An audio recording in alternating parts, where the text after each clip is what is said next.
The Innkeeper by Life Sketcher. Chapter 321. Another Kid. Cornelius once again found himself eating an entire feast as he listened to various reports. He had a busy schedule ahead of him, so he had to make up for it and handle all the governing matters that required his attention today.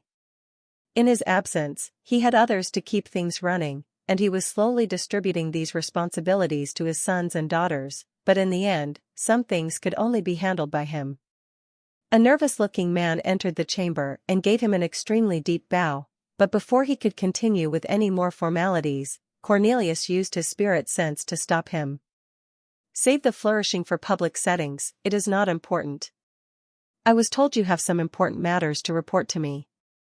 You may begin." The professor was caught in surprise, but he quickly gathered himself, recalled the information he had rehearsed. The fact that Lex was suspected to be the king's son was something he need not mention, for it was irrelevant to the revelation he was going to present. As a professor, he was used to summarizing important aspects of his lecture as bullet points in his head, before delivering the lecture flexibly. "I suspect one of my students is secretly cultivating the true path," the professor began, but already the demeanor of not only the king, but of everyone else in the room changed as well.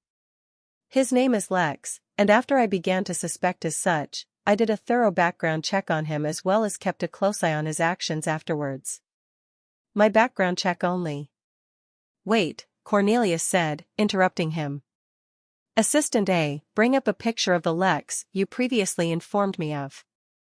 Miscellaneous Assistant A, the king's closest and most loyal assistant, quickly turned on a terminal nearby, and brought up a picture of Lex. "Is this the student you're referring to?" the king asked. Yes, that's him," the professor replied with excitement. Just the thought that he may have once been a teacher to a cultivator of the true path filled him with excitement. "Miscellaneous, fill me in on what Lex has done since you last gave me a report. Stick to major things only." Cornelius actually expected a very brief result.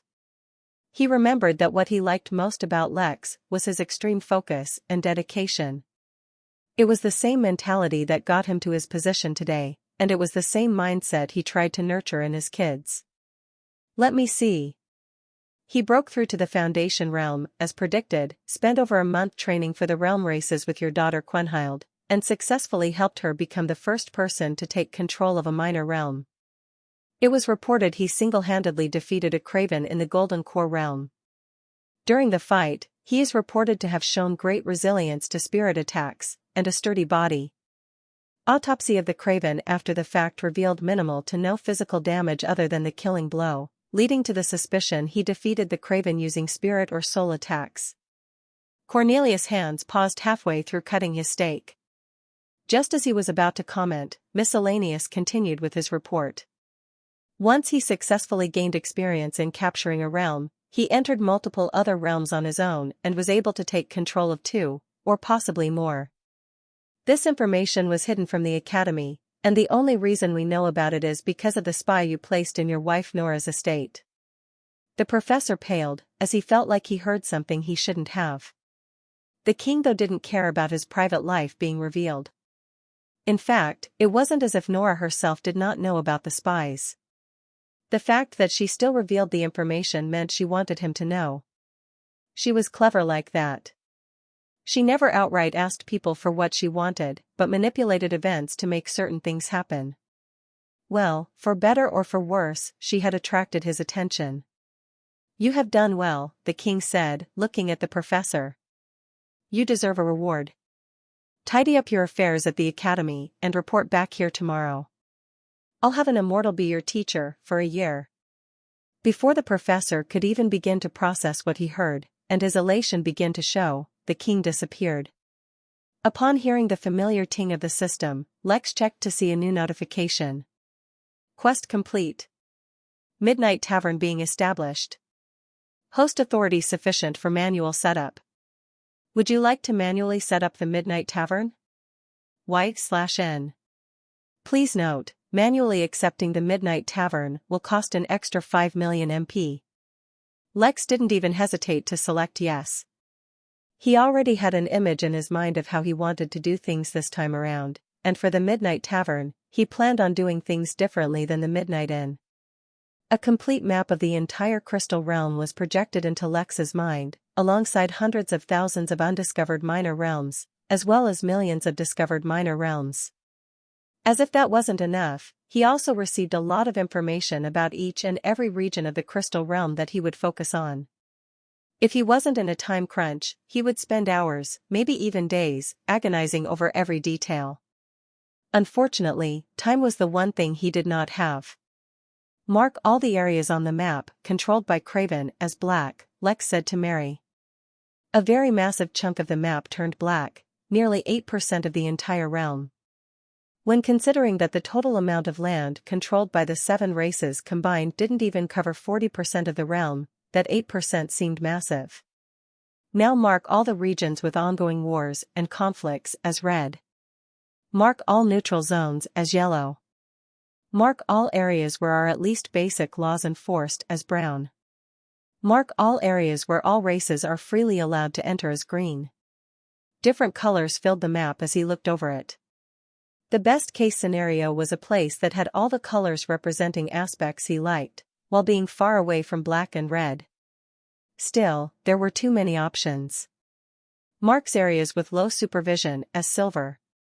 Mark areas rich in treasures and resources as gold.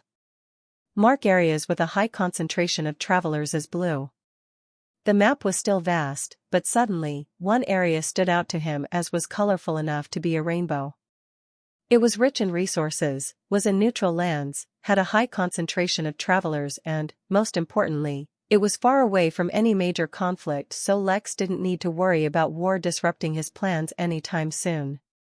He would have liked to study the map some more, but his instincts suddenly started screaming, so he made his choice. The next moment, he vanished from where he stood. 40 seconds later, the king appeared outside the bank, his expression one of intrigue. How did he teleport without emitting any spatial waves? The king asked, assuming Nora was responsible.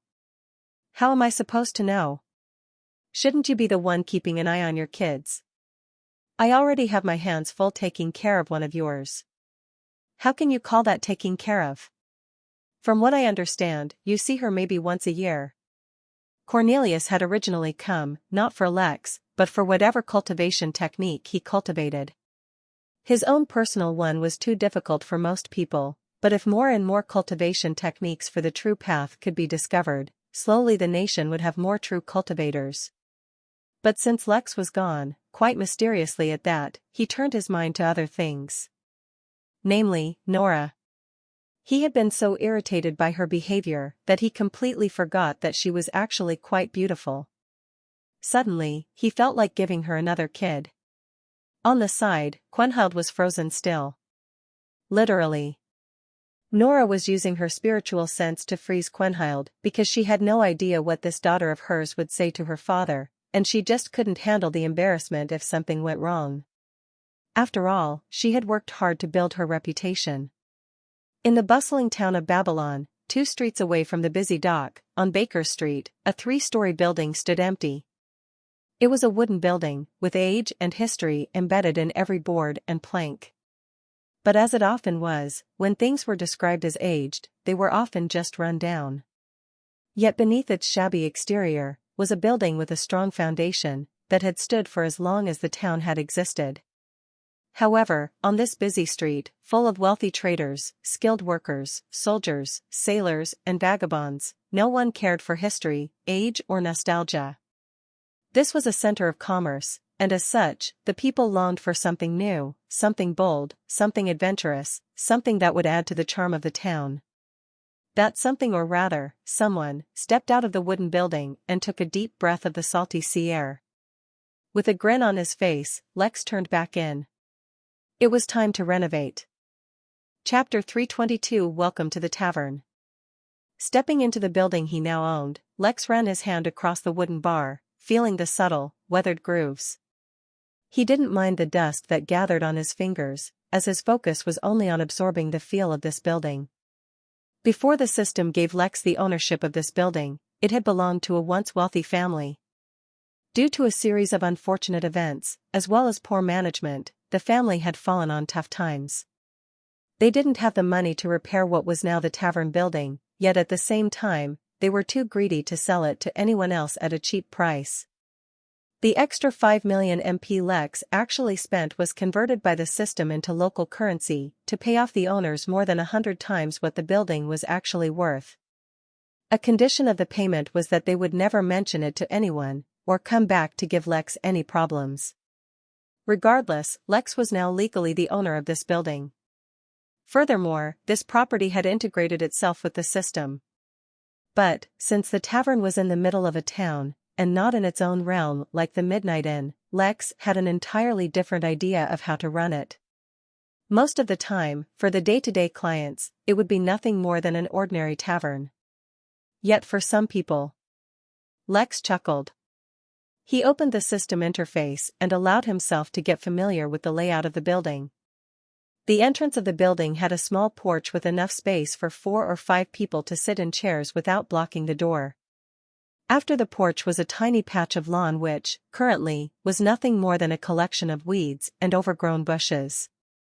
A small, tiled path cut through the lawn onto Baker Street, though the tiles had long since been covered in dirt, and were no longer visible. On the inside, the condition of the building was actually worse. While the major structure appeared to be fine, a system scan showed a massive termite infestation. Most of the windows of the building had also been boarded up, but some were left as is, leaving the building to the mercy of the elements. As strange and unpredictable as the weather was in the crystal realm, he could not even imagine what this building had suffered. The list of things wrong with the building was actually quite large, but for the most part, it did not matter. Since the Midnight Tavern was in a public place, Lex had no plans to miraculously fix the building overnight and attract the entire town's attention. Yet, at the same time, while he could take his time to fix the external appearance of the building, if he used the system to fix the inside of the building, no one would know. So what had to be determined now was the layout. Ignoring the existing layout of the building, Lex began to tinker with the system interface. Above the front door would be a small banner that read Midnight Tavern, and the door would open up to the main hall. There would be no separate reception, and instead, only a long bar attached to the left side of the hall. Right beside the bar was a door to the kitchen, probably one of the most important places in a tavern, right after the bar itself. He set a few stools in front of the bar and 10 tables in the main hall. At the far end of the hall, there was also a small stage for a bard or musician to entertain his guests. In the back, there were also 2 private rooms guests could rent for their meals, if they wanted to avoid the hubbub of the crowd. As plain and simple as it was, that was all there was on the ground floor. On the first floor, there were 3 private rooms for lodging, equipped with a small bathroom, as well as a smaller hall that could be booked for private events. On the second floor, there were 5 private rooms available for booking. The rooftop was modeled onto a terrace, equipped with a grill, barbecue station and a minibar. It allowed for a spectacular view of the sea, as well as the town, and made for an overall excellent spot for a small get-together. The area behind the building could be entered through the kitchen, and led to an enclosed space surrounded by a large wooden fence. It had 3 small, attached rooms for any live-in staff, a laundry room and a small storage room. He did not make the tavern look posh and refined, and while he fixed as well as strengthened the building's structure, he maintained a weathered and rustic aesthetic throughout. Yes, this was nothing more than the average tavern, nothing special about it whatsoever. The renovation for the entire building cost him 7,000 MP. He snapped his finger, and by that it meant he spent some more MP, and the tavern bar became fully stocked, all the furniture appeared, and he was basically ready to open for business. All he needed now was to hire some staff. Then Lex cracked his neck and began spending the big bucks. Using his increased authority, and a whopping 300 million MP, Lex bought a spatial formation for the building. Its purpose was very simple. It hid a folded space within it, like a manufactured minor realm, but one that couldn't continue to exist without the formation itself. There was no fixed entrance to the hidden space, as any door that Lex wished could turn into the entrance, or exit of the hidden space. Lex frowned.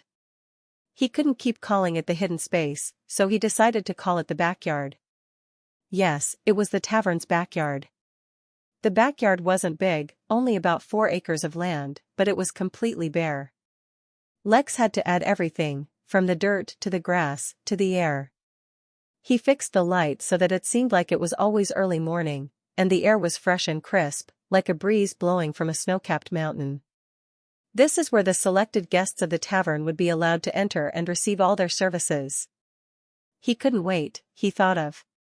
With a bang, the front door of the tavern slammed open, and a massive man walked in. He was 8 feet, 2.4 meters, tall and seemed just as wide.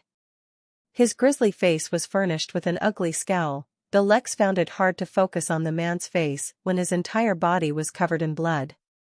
With heavy steps that caused the wooden floor to creak, the man trudged into the hall. He gave Lex the ugliest glare possible before throwing his massive body onto one of the stools. Miraculously, the stool did not break. "Barkeep, pour me a drink," the man bellowed, before resting his head on the bar. He grabbed his hair with his hands, as if he would pull it out any second, though he resisted. Lex was stunned, partly because he didn't expect his first guest to walk in merely a few moments after he installed the tavern sign outside, and partly because he had no idea what drinks to pour. Suffice to say, he had no experience behind a bar, nor was he familiar with the unusual spirits he had filled his shelves with, but you couldn't keep a client waiting. Even a blood-covered, giant monstrous client.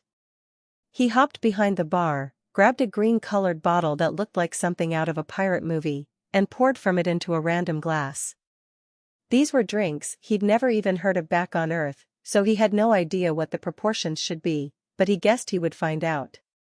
Filling the glass to the brim, he slid it near the giant and said, "You all right there, buddy?" "How can I be all right? How can I be all right? The Babylon killer has struck again, my captain's dead, and worst of all, my only good clothes are covered in blood. I was supposed to meet a lady tonight." The giant man lifted his head, grabbed the glass without looking, and chugged it down. "The Babylon killer?" Lex asked, curiously. At the same time, he was going through the system to hire a worker for the tavern that could run the bar. "Yeah, there's a serial killer in Babylon, haven't you heard? Say, did you pour?" Before the man could finish his sentence, his eyes rolled to the back of his head, and he fell to the ground. Steam started coming out of the man's open mouth and nose, and he turned red like a tomato. At that exact moment, a few more guests walked in and froze at the sight of the collapsed giant, and Lex's newest worker stepped out of the kitchen door, and froze as well. Lex smiled weakly at the new guests, scratched his head and said, "Welcome to the Midnight Tavern." Chapter 323, Theme Music. 3 men stood at the entrance to the Midnight Tavern, their eyes aimed at the blood-covered, collapsed man on the floor. The steam rising from his mouth was very visible, and his face was redder than the blood covering him, which had started to turn brown. Behind the bar stood a casually dressed, very young man who was flashing them an awkward smile, and at the other door stood a tall, mature man wearing a black coast vest, white shirt and black pants. Silence hung in the air as the man leading the trio slowly pointed at the man on the floor and said, "I'll have whatever he had." "My God, Big Ben is flat on the floor," said one of the 2 men behind him. "Why is he out cold? Doesn't he know the constable will come around to ask him questions?" "Who knows?" The 3 men started chatting amongst themselves as they happily walked over the man on the ground, continuing their chat. By the sound of it, they seemed to know Big Ben well, and even knew that he had recently witnessed some kind of murder.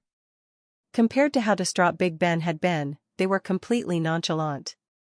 Lex breathed a sigh of relief, and looked towards the new barkeep, who promptly introduced himself. "My name is Roan, sir. I can man the bar, and I can also cook." "Very good," Lex said, allowing Roan to replace him behind the bar. "You make the drinks, and I'll take them over. Also, take care of Big Ben here as well. Take him somewhere he can take a nap comfortably." "Yes, sir," he said, his hands moving with experienced deftness, as he poured the drink from the green bottle in shot glasses. He put them on a tray, allowing Lex to take it over. Lex could have just hired a bunch more workers from the system, but for the tavern he wanted to fit seamlessly in with the town. That is why, other than a few core employees, he planned on hiring the rest of his workers from amongst the locals. Seeing familiar faces instead of all strangers would allow the tavern to quickly become accepted by the locals, and provide a fresh experience for Lex. "Here you go, gents," Lex said, as he put down the tray on the table. "Drinks today are on the house, seeing how it's the tavern's first day." "I was wondering when this opened up," said the man who had been in the lead earlier. "It's about time we got a decent tavern." The man paused, took a slow look around the place, and then continued, "Well, a somewhat decent tavern. I was tired of drinking Old Husky's homemade spinach brew. Yuck." Grabbing the shot glass, the man raised the glass to Lex, and then downed the glass in one go. His two friends did the same, and in only a few moments, they started to blush, though fortunately none of them fainted. "Before Big Ben, took a nap, he was telling me about some murders that have been happening here." "Do you know anything about that?" Lex asked. Yes, the Babylon killer, the serial psycho, the rat barber, people have given him different names, depending on the district." "What, you didn't look into it before opening the tavern? Worried it'll affect business?" "Well, yeah, things are bad, but that's also good. As of today, there's been 22 murders in the last 2 weeks, all of them a bloody sight. The local constables can't seem to catch the guy, and no one has any idea who it is.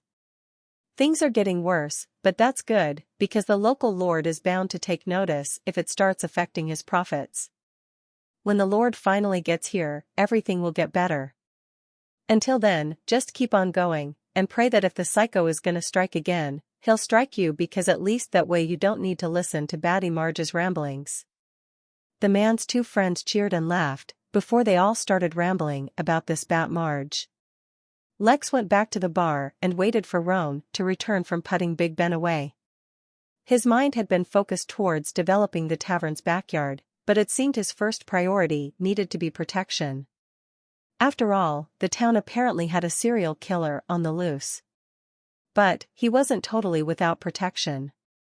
After all, a 300 million MP formation wasn't simple. Moreover, for whatever reason, the system seemed to be placing fewer restrictions on the tavern than the inn, so Lex had a lot more room to maneuver. His first form of protection was the fact that no one could sneak into the tavern. No matter where or how they tried to enter, they would always be brought to the front hall. This was because the spatial formation freely allowed Lex to set several safety measures as he wanted in the tavern building occupied space. Similarly, while he could not teleport people freely, he could easily manipulate the location any door led to, effectively making the tavern building as complex a maze as he wanted to make.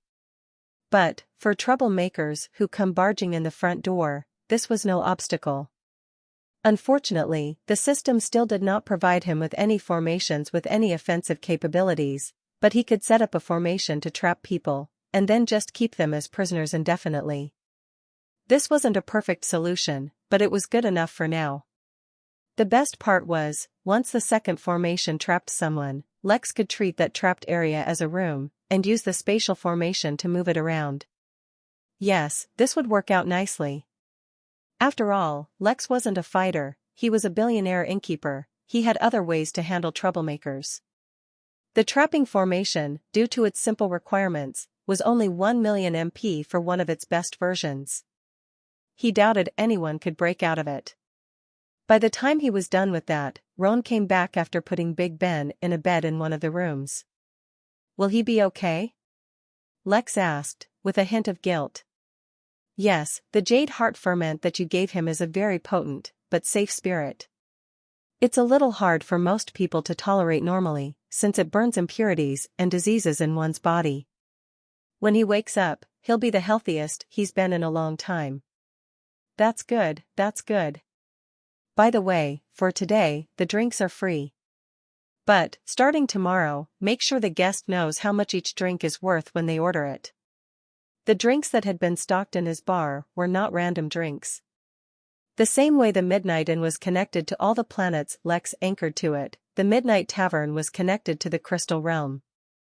All the drinks here were drinks that existed in the Crystal Realm, but all of varying rarity.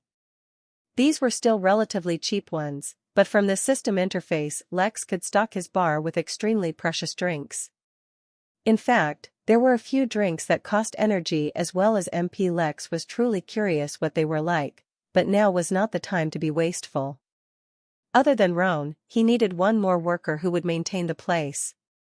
Somehow, the tavern's banner had managed to attract some customers, but Lex really preferred if the front of the building looked presentable as well.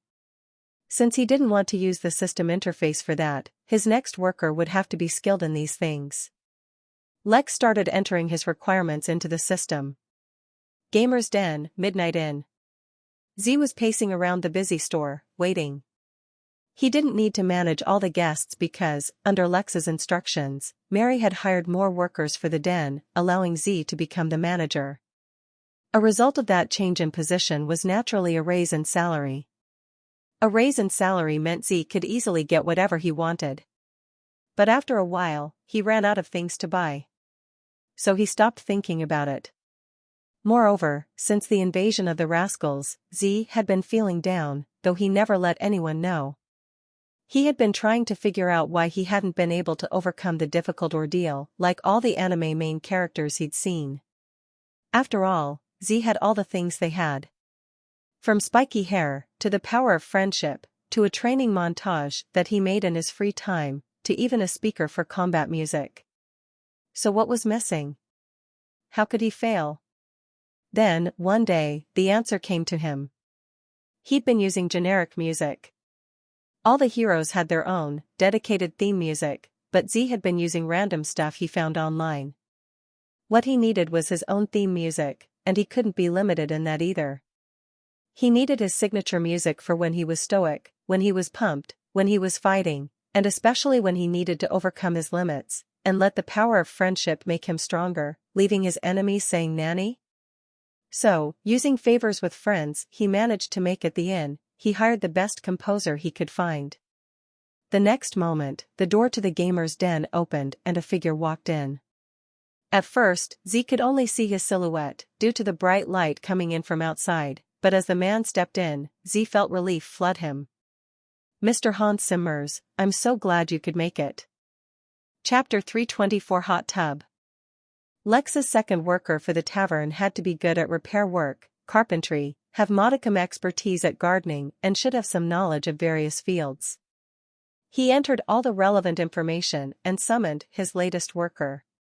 Soon, a man walked out of the kitchen door and presented himself before Lex. Lex immediately compared him to Roan, who had a mature and suave air about him, with the dress and demeanor somewhat similar to that of a gentleman as strange as a sight that was in a tavern. The new man, Rick, as he introduced himself, instead was dressed very casually, with a shirt much too large for him, and had somewhat of a belly. His hands and face were covered in dirt, and it looked like he had just come from hard labor. Despite his languid appearance, as an employee of the tavern, he would fulfill his duties perfectly. Clean up the front of the building, Lex said to Rick. The weeds need to be removed, the tiles need to be uncovered from the dirt and cleaned, and the porch probably needs some repair work as well. You can judge what needs to be done with that on your own. Rick only grunted in reply before he headed out. Lex glanced at the three guests who were chatting loudly, before he turned his attention back to the backyard. He needed to spruce the place up, add the facilities he was planning, as well as finally create his own living space. After that, he planned on exploring Babylon a bit to spread the word about the tavern. Furthermore, he needed to hire a few locals as well. A couple of barmaids, a few people to man the kitchen, a few more to maintain the rooms and complete minor chores such as laundry, room service, and such, and finally, he needed 1 or 2 bouncers. While Lex had very lax requirements for the other positions, who the bouncer would be would reflect on the authority and security of the tavern. The bouncer would need to develop or have an existing reputation, and he could not be easily replaced. As such, Lex's initial plan was to make whomever he chose as a bouncer a permanent employee of the system, rather than just a temporary one. For all of that, first he would need to get acquainted with the locals and then hold interviews for any interested applicants. But for now, the backyard. He checked the new building options that had been unlocked in the system due to the tavern, and one by one, read through their introductions. First was the wine cellar. Despite its name, the cellar wasn't dedicated only for wines. Instead, all spirit drinks could be stored there, as the room had a special function. It would age, develop, and even enhance all drinks placed in the room. Some drinks, for example, served medical purposes, but needed time to mature into the appropriate properties, and leaving such a drink here would speed up that process. Second was the secret room. Its entrance could be as inconspicuous as Lex wanted, and led to a room equipped with a makeshift bed, a bathroom and, most importantly, isolating properties that would prevent tracking from common forms of tracing. Of course, it wasn't as effective as the destiny protection the inn afforded, but that wasn't something Lex could casually buy, either. The third room was a peculiar one, called the rumor room.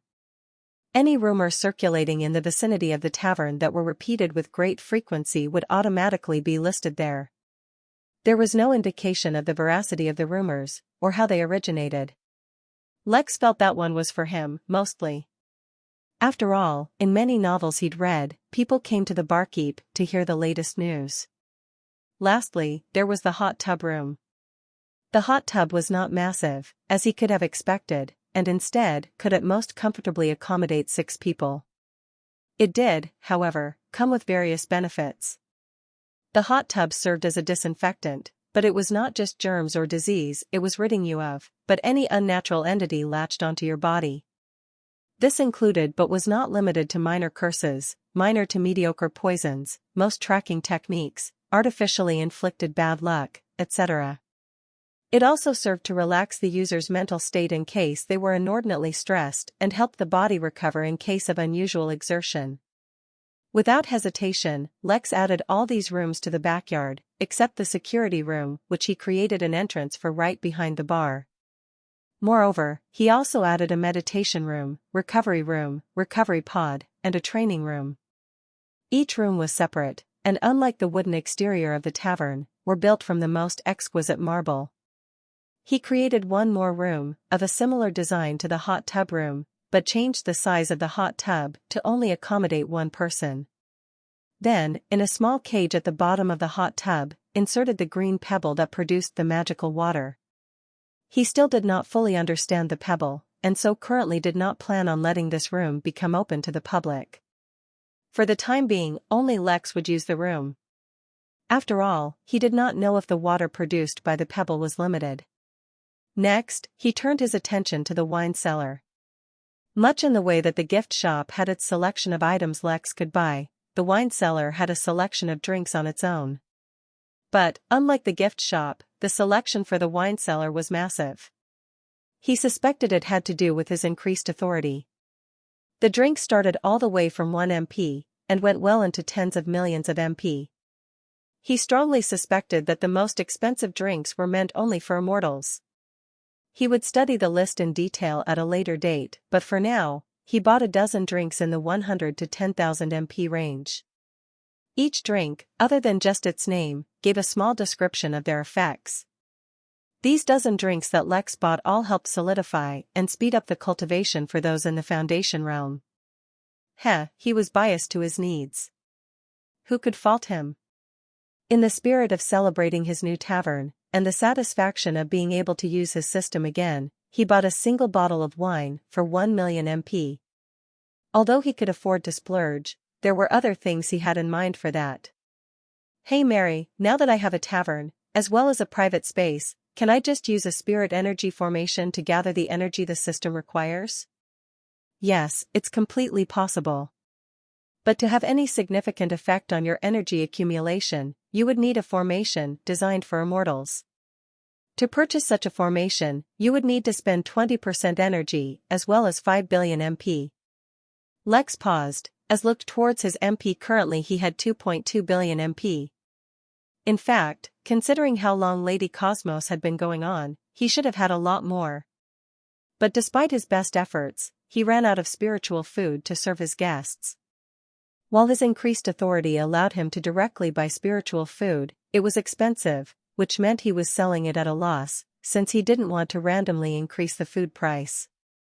All he could do was increase the size of his greenhouse by another 3,000 acres, and give the turtle all kinds of new seeds to plant. He didn't want to expand too much, since he fully expected demand to go back down after Lady Cosmos ended, and he wanted sustainable growth. Speaking of Lady Cosmos, it was actually in its final stages. There were only 100 contestants left, last time he checked. One of these days, he would take some time out to actually watch the show. Another thing, Mary said, interrupting Lex's thoughts. Since you now have a tavern as well as an inn, the system's energy consumption has increased. This means, every 3 months, your accumulated energy will drop by 1%. If it reaches 0%, the system will have to shut down some essential functions of both places to continue operating. I highly recommend you don't let that happen. Got it, Lex said, suddenly feeling the urge to jump into that hot tub and let his stress melt away. But his situation was not as bad as it seemed. He had already turned his attention from seeking random pockets of accumulated energy towards those crystals he absorbed in the bank. Moreover, he had not selected the location of the tavern randomly. It might not seem like much, since at a glance, the technological level of the town was vastly below that of the academy, but what did technology have to do with resources? When he was selecting a place on the map, his current location was bathed in gold, the color he decided for treasures and resources. He was literally in one of the richest places in the whole realm. Chapter 325, Getting Started. Lex's thoughts wandered back to the map of the Crystal Realm. He'd seen it for less than a minute, but even so, it had revealed a lot of information to Lex. Of the many things he learned, the most unbelievable was that the Crystal Realm was flat. It consisted of hundreds, possibly thousands of continents, and how deep the ground went was not revealed on the map, but the borders where the realm ended were clearly marked. About 1,000 miles, 1,609 kilometers, from the edge, on all sides, was an absolute dead zone, where no living thing could enter. The edge of the realm did not open into nothingness, leaving the realm as if floating in space, but was tightly blocked. On this, there was too little information, but a preliminary guess Lex made on his own was that there was a solid wall of space blocking off the edge. Of course, Lex's understanding of space was entirely based on fiction novels, so there was likely a better explanation for it. He had a few other theories, and at another time it would make a good subject for research, but currently he had other priorities, so he left it as something unbelievable. Something much more pressing, and relevant to him, was the information he gathered on the Craven. Unlike the rest of the races, which were spread out across the entire realm, the Craven were inside a bubble. Slowly they were expanding their borders, and reaching the rest of the realm, but nonetheless, it was a fact that they were concentrated in a certain region of the realm. Lex had too little information regarding the matter, but based on what he knew, he could venture a bold guess that they either originated in, or adjacent to, the Poliad territory, the first race to encounter, and then be defeated by the Cravens. This meant that if he wanted to discover their origin, he would have to venture into that territory. It was a quest he had from the system, but not one he was actively trying to fulfill. His first priority now was to develop the tavern as his base, and start collecting those energy-filled crystals. The first step to that was spreading the tavern's popularity. He opened the event management panel, created a one-day event called Opening Celebrations, and printed out a few hundred flyers for the tavern. He didn't need anything else from the panel, and wasn't planning on doing any mystical or magical advertising, so these flyers would suffice. Lex took a few and walked over to the 3 guests, who were laughing amongst themselves. Even though they hadn't had a single drink after Jade Heart, they seemed intoxicated already. "Lads, you seem to be having a good time," Lex said, putting down some flyers. "But what's a good time if you're having it alone? Take a few and spread them out, invite a few friends over.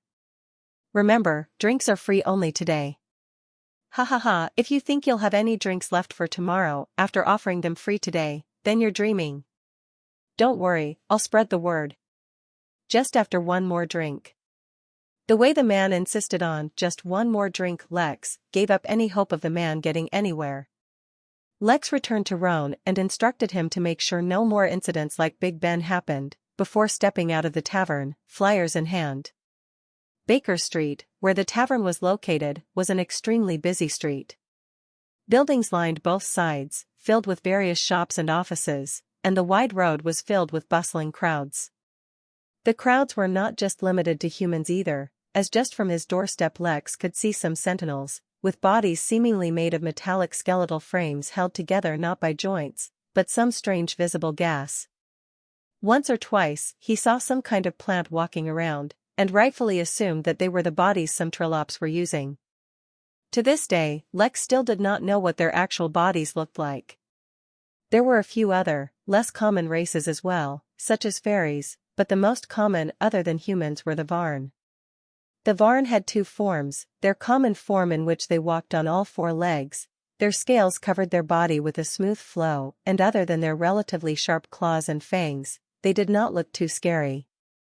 In their combat form, their bodies would expand, they would stand up on their hind legs, their scales would shift and form spikes all over their bodies, and they became the stuff of nightmares. Lex took in the sight, and then started walking down the street. He familiarized himself with the shops beside his tavern, as they would be neighbors, and made a mental note to visit them on his way back. His current objective was the docks, where he imagined most of his upcoming clientele would be. At the same time, he wanted to learn more about the town. After all, it would be strange for him to open up a new business without knowing anything about the town itself. Babylon was far beyond the borders of the Hum nation, or any of the other nations, for that matter. These were neutral lands, considered property of powerful families or organizations. The rules in these lands were a lot more lax, and besides the basics, such as paying tax, and avoiding arson and murder, there was limited enforcement of various laws here. Well, at least, that was the case for normal neutral lands. Considering the supposed wealth surrounding this region, Lex imagined that security was somewhat better. The town itself was surprisingly beautiful, and well planned out. The streets were wide, the buildings beautiful, and there was greenery everywhere. Most importantly, it was clean. It was a bit backwards, though. All around Lex were beast-pulled carriages, people carrying swords and spears, people dressed in either simple cotton tunics or leather armor. It was as if he had stepped into a fantasy-themed Renaissance fair. In a corner, he spotted a few children selling newspapers, or rather, news crystals. With a smile, Lex walked towards them, flyers still in hand. "Hey there, mister," called out one of the children, dressed in blue overalls. "Want to buy the latest news? The Babylon Killer, the Green Reef Pirates, Lord Bori's latest divorce, we have all the news right here, just 6 copper pieces." The kid held out a green quartz crystal. "Nah kid, I'm here about a job. I opened up a new tavern on Baker Street. If you hand out all these flyers and spread the word that drinks are free, today only, then you and your friends can come to my tavern and eat for free for a week." "Hey, I'm not a kid," the kid protested fiercely. "I'm 13 years old now, and I'm the man of the house. And as a man, a job with no cash payment sounds like a scam. No deal." Lex laughed despite his best efforts not to. The kid was attempting to look serious, but his chubby cheeks and tiny brown eyes just made him look like a teddy bear. "All right, fine, spread the flyers and I'll pay you. You can find me at the Midnight Tavern when you're done." "What's your name?" "Roland," the kid replied, as he pulled the stack of flyers with a grin. He picked one up and looked at it from all angles, extremely fascinated by the material. It seemed these kinds of flyers were not common here. "Well, remember Roland, drinks are free, but only for today. Spread the word." Outsourcing his task to Roland, Lex put his hands in his pockets and continued to explore. He was not too concerned about money as with his newfound authority, he could convert MP into local currency, though the exchange rate put him at a loss. For example, if a customer spent 1 gold coin making it equivalent to 1 MP, Lex would have to spend 10 MP to get 1 gold coin back. Furthermore, for the foreseeable future, he expected the tavern to run at a loss, or at most, give him very little income. This was because, unlike the Midnight Inn, where compared to the common man, the prices were very high, the tavern's prices were very low. Well, they weren't very low, just that he only expected to sell the low-priced drinks. It would be a while before he could start earning a decent income from here. But, as a new MP billionaire, Lex didn't care about these minor expenses much. As Lex continued to explore the town, most things were within his expectations. When he reached the docks, however, Lex had to pause. It wasn't the massive wooden ships, warehouses, shipyards, fishmongers, or anything else that caused this. No, it was because the moment he stepped here, he felt his instincts act up. This place was dangerous. Chapter 326, Why Would He Run? After a few moments, Lex realized that it wasn't that he was in danger, but that the people in this area were mostly at a higher cultivation level. At the academy he learned that for humans, on average, reaching the foundation realm in your early life was considered normal, and reaching the golden core realm before you die fell in the realm of moderately talented. This was keeping in mind that, for a foundation cultivator with a lifespan of 150 years, even up to the age of 50 was considered early in his or her life. But these people would only be very average cultivators and carry no or limited danger to someone like Lex. That was why he walked comfortably through the town without feeling much danger. Yes, there were other races as well, but not all races carried the overwhelming advantages that the Crystal race or Craven boasted. The docks, however, were filled with cultivators who were vastly superior to Lex in cultivation, most likely near the peak of the Golden Core, or even in the nascent realm. Moreover, they were not average cultivators. Lex relaxed a bit and continued to explore the docks. It made sense that there was more security in such an important location, not to mention news of that serial killer was everywhere. He even had a witness to a murder sleeping at his tavern right at this moment. Putting such thoughts away, Lex continued his tour. He couldn't approach the ships, for that area had been sealed off, but he could see from afar that the activity was unceasing. That was good, it meant that there was a lot of trading going on. He dropped off another batch of flyers with some kids here as well, before asking directions and going towards the biggest market in Babylon.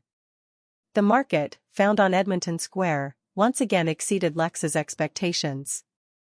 In a town he expected that there would only be a limited number of citizens of the upper class, and that most would be lower or lower middle class. Yet this seemed to be untrue. The contrast was massive, as people went from simple tunic and garbs, to multi-layered dresses, extravagant gowns, and exquisite suits. There was more than one tailoring shop in Edmonton Square, several apothecaries, weaponsmiths, jewelers, furniture shops, fabulous cafes, and restaurants. After taking in the scenery, Lex decided to return. These were not the kind of people he expected would visit the tavern. The inn would more likely be to their liking. Instead, he would introduce himself to his neighbors, and invite them to visit once they closed their shops. Cornelius was sitting in his throne room, continuously tapping his finger on the armrest. Opposite to him sat Nora, her expression one of extreme boredom. She couldn't decide if she appreciated Lex for his guts, or hated him for getting her into this mess. After all, it was difficult to escape suspicion when she had met him only minutes prior to his disappearance. "I don't understand. Why would he run?" he finally said, giving up. "Well, if you listen to the rumors, the boy is not too fond of you," Nora replied casually. "You can't trust rumors. I had someone do a background check on him. There's no record of him prior to entering the academy. As for the rumor that he's the son of a fallen lover of mine, I've had it investigated as well. All of my lovers, past and present, are accounted for, and none of them gave birth to a mystery kid. So we can't judge based on that. Maybe he just didn't want to share his technique, that's all." "But why?" "All true path techniques are extremely stringent, so the chances anyone else would be able to cultivate them anyway is minuscule. All it would have done is provide us with a better repository to design new techniques on our own. And he would have been rewarded." He spent enough time at the academy to know he would be rewarded. He has his own goals. Our daughter told me that when he found out about the core academy, he was not tempted at all. Cornelius let out an exasperated sigh.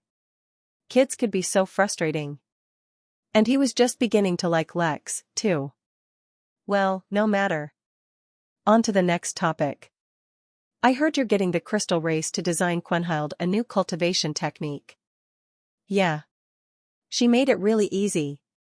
I don't know if you've heard, but she found a sleeping bunker in her realm. That helped with negotiations. Cornelius squinted his eyes and stared at Nora, trying to decipher her thoughts. If a true path technique were that cheap, or if the crystal race were so amenable, I'd be swimming in cultivation techniques. You must have paid them something else as well. Oh, hush now, let's not get into these trivialities. Let Quenhild believe she earned it, it's good for her self-confidence. If you insist, then I'll let it go. But if the technique works, you must give me a copy. Oh? And how exactly do you expect to pay me for it? I assure you, whatever you would have given Lex is of no interest to me. Cornelius was silent as he stared at Nora, his thoughts unknown. She hid it very well, but deep down, she was actually nervous. And immortal though she may be, she knew her place. Even in her dreams, she could not compete with her husband in strength, and he was not truly as mild-mannered as he appeared to be. Eventually, though, Cornelius let out a sigh. He held out his empty hand to Nora, and a black, metallic card suddenly appeared in it. Engraved in the middle was a single word, Ventura. Nora smiled, but otherwise hid her relief well. She grabbed the card and left. After she left, Cornelius disappeared from the throne room and reappeared in what looked like a lounge. There were a few people in the room who had been drinking, but at the appearance of the king, they all froze in horror. Out, was all he said, but everyone in the room scrambled to exit as fast as possible. Only one person remained in the room beside Cornelius, a man who was sleeping upside down on a table, a mug of ale held firmly in his hand. Unable to hold back his frustration, Cornelius kicked his son on his ass, waking him up. What? Who? Algerdite told you, I could outdrink you, said the drunk, but suddenly he noticed the room was empty, except for his very angry father. You brat, one of my daughters is about to embark on the true path, and I've found a student cultivating it as well. You better clean up your act, or your title as the crown prince will be stripped. Chapter 327 Bakery. Lex spent a surprising number of hours visiting the shops on Baker Street. He thought he'd just pop in, introduce himself and the tavern, and invite the shopkeepers for a drink afterwards.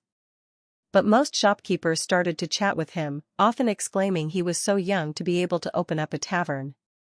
They were friendly enough, and the offer for free drinks made them even friendlier. By the time he visited the fourth store, upon noticing the excitement for free drinks, he wondered if he should add a home drop-off service for his customers once they were done. It was definitely something he would look into. Finally, he approached the last store, which happened to also be his immediate neighbor, a bakery. Walking into the store filled with the smell of fresh bread, Lex could not be happier at his tavern's location. Most of the shelves seemed to be empty, with only a few rolls of bread and some pastries left. Either this was a very popular or unpopular shop. Hey, welcome friend, exclaimed a particularly jolly man from behind the counter. Welcome to Baker Street Bakery. The man chuckled as he said the name. Something told Lex he did that often. Clever name, replied Lex, with a smirk. Ah yeah, the wife dared me just when I opened up the shop. I was going to call it Dino's Bakery, after myself, but, well, a dare is a dare. Should have just gone for Baker's Bakery directly. Huh. That would have been a blast. But, well, it's done now. Well met, Dino, said Lex as he reached over to shake the man's hand. My name is Lex, I just opened up a tavern right next door. You should come on over after you're done. Drinks are free the first day, in celebration of the opening. Free? Well now brother, free is the magic word. I'll be sure to drop by. Better yet, I'll bring the wife too. Ain't no reason she can't enjoy a free drink as well. I'll be glad to have you. Spread the word if you can, otherwise people won't even know that there's a tavern here. Will do, brother. With the exchange complete, Lex exited the shop, breathing a sigh of relief. Fortunately, while Dino was friendly, he was not chatty. That had been his quickest visit yet. He returned to the tavern to find Big Ben finally awake and sitting at the bar, looking much weaker. His cheeks had gone in noticeably and his once tight shirt hung loose. That, however, did not seem to be his concern if he had noticed at all, as he was moaning about how his date tonight would be ruined. Best. Has the constable already come and questioned you? Lex asked, surprised that he was still here. No, of course not. When the murder happened, I just ran as fast as I could. When I couldn't run anymore, and stopped for breath, I looked up and saw your tavern. I've been here since. The constable probably has no idea I'm even here. Lex was dumbstruck for a moment. If all the witnesses in the case were like this, it was no wonder the murderer hadn't been caught yet. I have an idea, Lex said. Why don't you tell the girl you were going to see that you witnessed a murder, and you're distraught? That way, she can come here to console you. At the same time, I'll call the constable. When she hears the story of how you survived, I'm sure she'll be impressed. Yeah? Do you think so? He asked, looking at Lex like a messiah. Either way, you need to tell someone what you saw. Otherwise, what if the murderer ruins another date for you? Big Ben was convinced, though Lex was seriously beginning to wonder how the big lug had made it through life. Lex told Rick to go find a constable and bring them to the bar. In the meanwhile, Lex had rown poor Big Ben something to revitalize him. He also looked at the relatively empty tavern and couldn't wait for people to start coming in. He checked the time and discovered it was only 3 p.m. The perpetual daylight was very disorienting, and Lex still wasn't used to it, as it was almost impossible to tell what time of day it was by the soul light. But just because the tavern was empty didn't mean there wasn't anything to do. Lex had Roan start cooking up some finger food for when the rush started. Since there was no kitchen staff, all the food they would serve would need to be prepared in advance, and would require Lex and Rick to serve. A day of serving food at a tavern. Just thinking about it made Lex impatient to hire his staff. Noman but dragged his exhausted body out of the recovery room. Never in his life had he felt so good and terrible at the same time. He felt good because he had been fully healed. He felt terrible because unbeknownst to him, during his pursuit, he had been poisoned. It took him weeks in the recovery pod for his body to completely become immune to the poison, and the entire time he was in pain. If there was one thing to celebrate, it was that his funds never ran out. When he finally woke up after he first passed out, he was informed by Nurse Jubilation about how much treatment was costing him, and how his family was being charged directly for his expenses. For other people this might be a large sum, but for his family it was akin to peanuts. Even if they were deducting it from his personal pocket money, he would have enough to survive for years here. Now what he needed to do was relax and recover. The Clark Kent glasses ensured that his identity remained hidden while he was here. With his new anonymity, he'd be free of the people finding trouble for him. Oh Juliet, I love you with all my heart. I could die for you, someone exclaimed within Noman's earshot. He turned to look at the couple, and before the girl could reply, Noman said, he's lying. The duo was startled, but before they could ask any questions, he moved on. Yes, he was finally free from all troubles, and a lifetime's worth of experience hiding his unique power ensured that no one would bother him again. Chapter 328 First Night. It took 20 minutes for Rick to find a constable and come back, though he didn't really bother explaining the situation to them. Using a series of grunts and sighs, the perpetually tired worker somehow got the constable to follow him. The moment he realized he was being brought to a tavern, the constable groaned as well, for he was almost entirely certain that he had to deal with the result of a brawl. What awaited him, instead, was the massive Ben, covered in dry blood, being fawned over by his girlfriend. She had instantly noticed the man's weakened state, and directly attributed it to the trauma he suffered, and began coddling the 8-foot man like a baby. The girlfriend, Betty, stood at 7 feet and 8 inches herself, so her presence was no joke. The dichotomy of a massive woman, her arms rippling with muscles, babying an even larger man was, however, quite funny.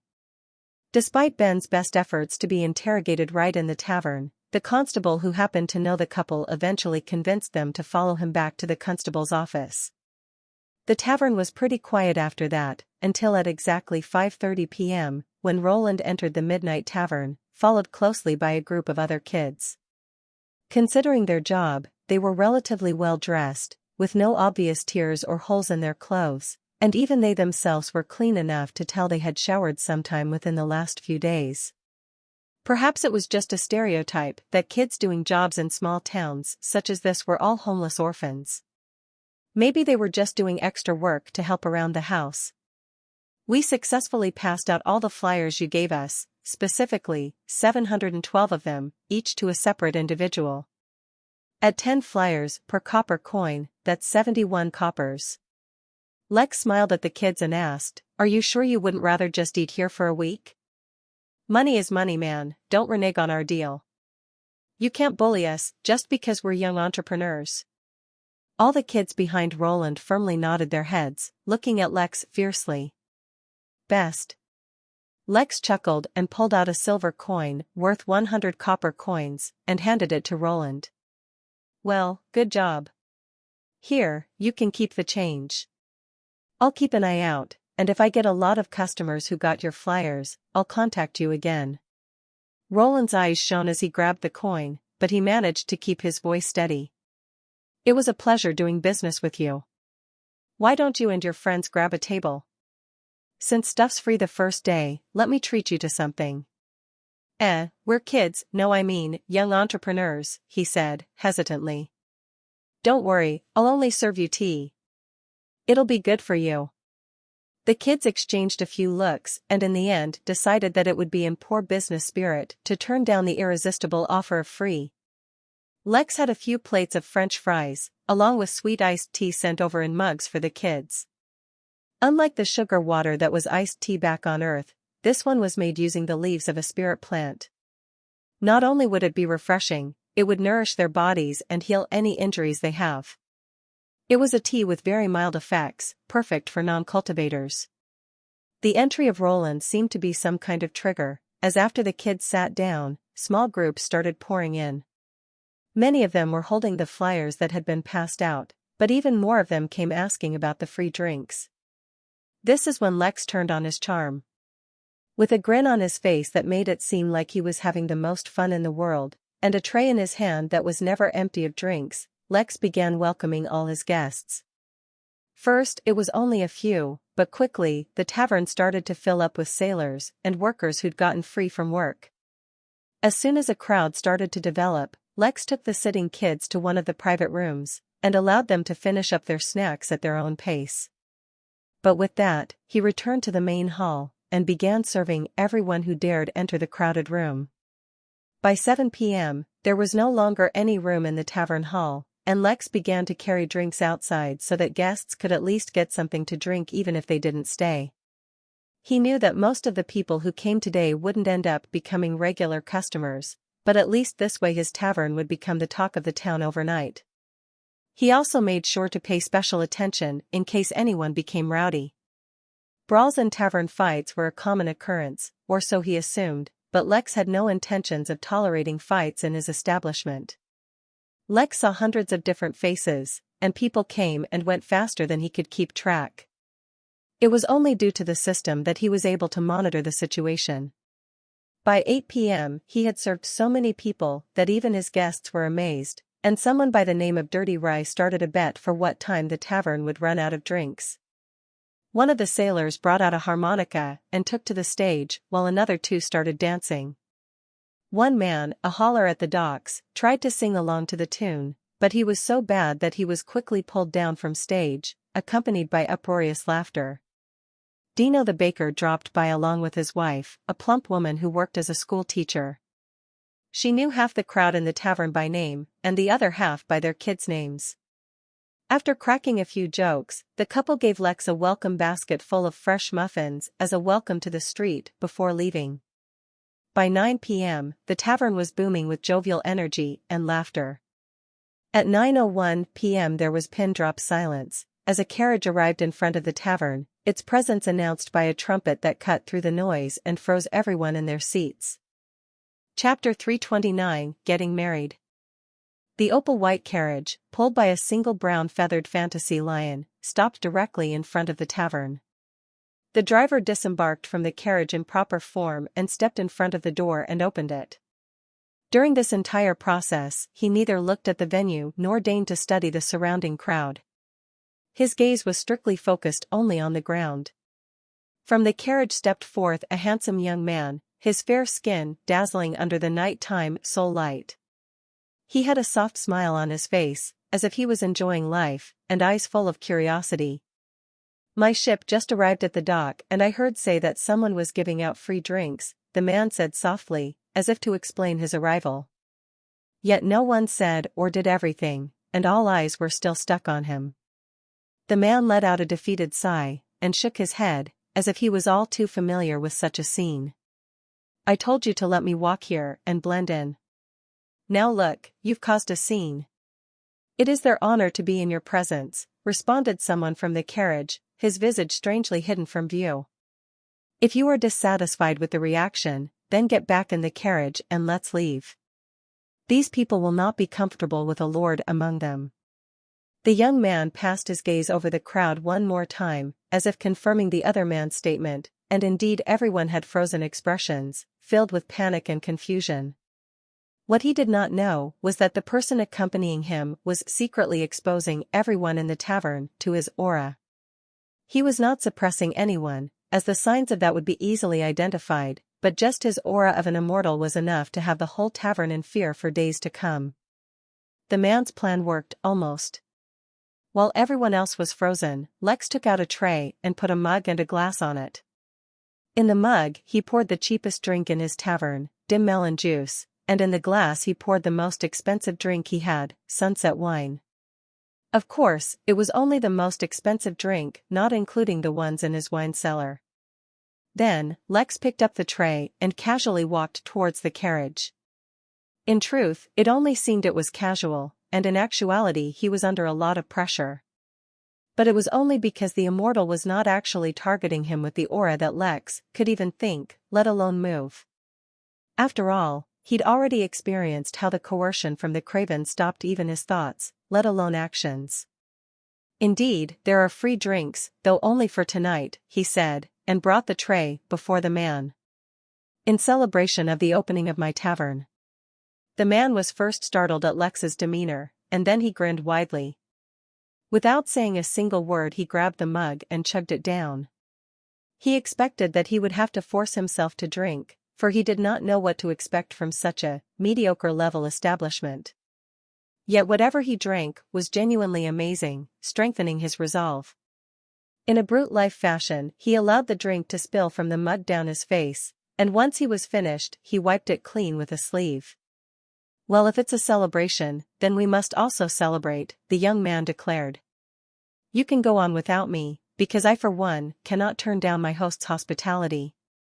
The man in the carriage only let out a deep sigh, after which the driver closed the carriage door, got back in his seat and drove it away. Now free from the aura, the crowd in the tavern had begun to murmur, and they all watched the young man with fear. A good number of them silently slipped away, but most of them remained.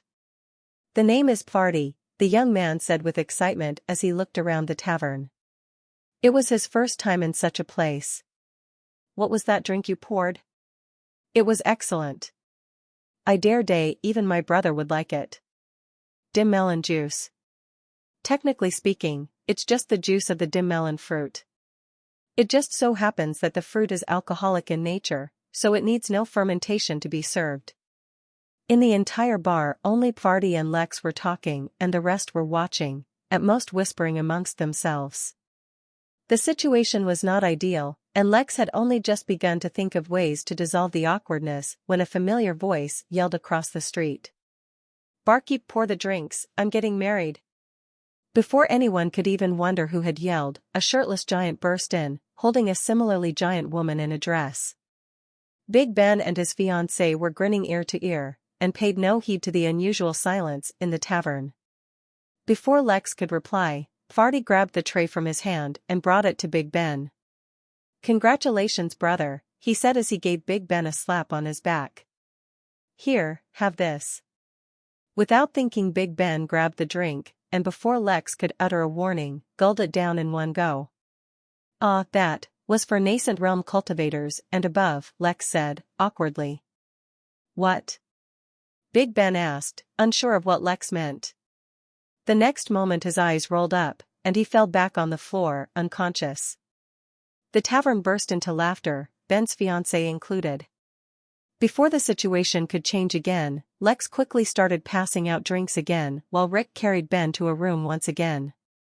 He had poured sunset wine intending to pass it to the person in the carriage, but the person never gave Lex the opportunity. Lex turned to look at Roan and asked him if Ben would be okay. After scratching his head a moment, all he could say was probably. Chapter 330 Triplets. The night was long and bright, and the brightness did not help the hundreds of sleeping guests in and around his tavern. Lex scratched his head as he looked around him and began to wonder if he took the free drink thing too far. He himself was not a big drinker and had little experience with the habits of sailors. On top of that, he did not account for the fact that a higher cultivation allowed his guests to drink even more. Logically speaking, he definitely should have run out of drinks, considering how much was drank last night. Yet with the unlimited supply of the system it never happened, and so it was in the later part of the night when Lex abruptly noticed that the noise in the tavern had been dropping. By the time he picked up on what was happening and told Roan to stop giving out drinks, it was too late. Fortunately, the chances of an accident happening were low to none. This was because the drinks served at his tavern induced intoxication not through alcohol, but through the drink's spiritual properties. The person drinking would fall asleep if they drank too much so that their body could better absorb all the nutrients and nurturing energies within the drink. Big Ben, for example, would likely have a breakthrough in his cultivation. Whenever he woke up, that is. This was more or less the version of his statement that Lex prepared for when the constables eventually came to investigate why there were so many people asleep around his tavern. Lex, Rick and Roan made sure everyone was all right, turned them on their sides and put down blankets, but that was more or less all they could do. Even Farty was well and truly hammered, though he had the good sense to rent a room instead of passing out on the ground. Eventually, though, the constables never came. At 6 a.m., as if clockwork, everyone started waking up. Those that didn't wake would be roused by the people beside them and, after cracking a few jokes about having a breakfast drink, they started making their way back. Though, it needed to be emphasized that it was only a joke because Lex firmly confirmed that the free drinks were over now. Just like that, his first day as a tavern day owner ended without any major accidents, and just a few tiny accidents. He ended up spending around 250,000 MP yesterday, despite the fact that most drinks were actually very cheap. But it was worth it, because that was the fastest way to spread word about his tavern. Now came the hard part, of slowly developing a reputation amongst actual guests, as well as hiring the appropriate staff. He told many people yesterday he was looking to hire, so word should definitely spread. But that was a matter that could not be rushed. Now though, he finally had time to rest. Unfortunately for him, he did not intend on getting any sleep. He entered the tavern's backyard and began cultivating in the meditation room. He did not forget how his professor told him that cultivating the true path was actually slower, let alone regal embrace, which should be even harder. He could not afford to slack off. He only cultivated for a few hours though, before stopping. This was both because he needed to pace himself, and because there were a few guests at the tavern who seemed to be waiting for him. Although being a tavern owner did not necessitate him to be as presentable as the standard he kept for the inn, he still took time to freshen up before exiting. 2 people were sitting and waiting for him at the bar, one massive and anxious lady and another young-looking man in extremely formal attire. Big Ben is still sleeping, the giant lady, Betty, said. He always wakes up on time for work. Is he going to be okay? Yes, I assure you, Lex said in a soothing voice. He will be fine, but he will probably sleep for a few more days. He drank a glass of sunset wine, which is not something he can easily absorb at his cultivation level. Once he is done absorbing all the spirit energy, he will naturally wake up, and he'll be feeling better than ever. Betty let out a sigh of relief, although she was still a little worried about how this would affect his work. People at their level couldn't just take unannounced holidays. You have sunset wine in this place? Asked the young man with a hint of surprise. Lex immediately recognized the voice. It belonged to the person who accompanied Farty to the tavern but didn't get off. This person was an immortal. Yes, I keep a bottle on hand in case I get a guest with a more demanding palate, replied Lex. At the same time, he used a function of the system he dearly missed. He scanned the person sitting in front of him. Name, Bertram Noel.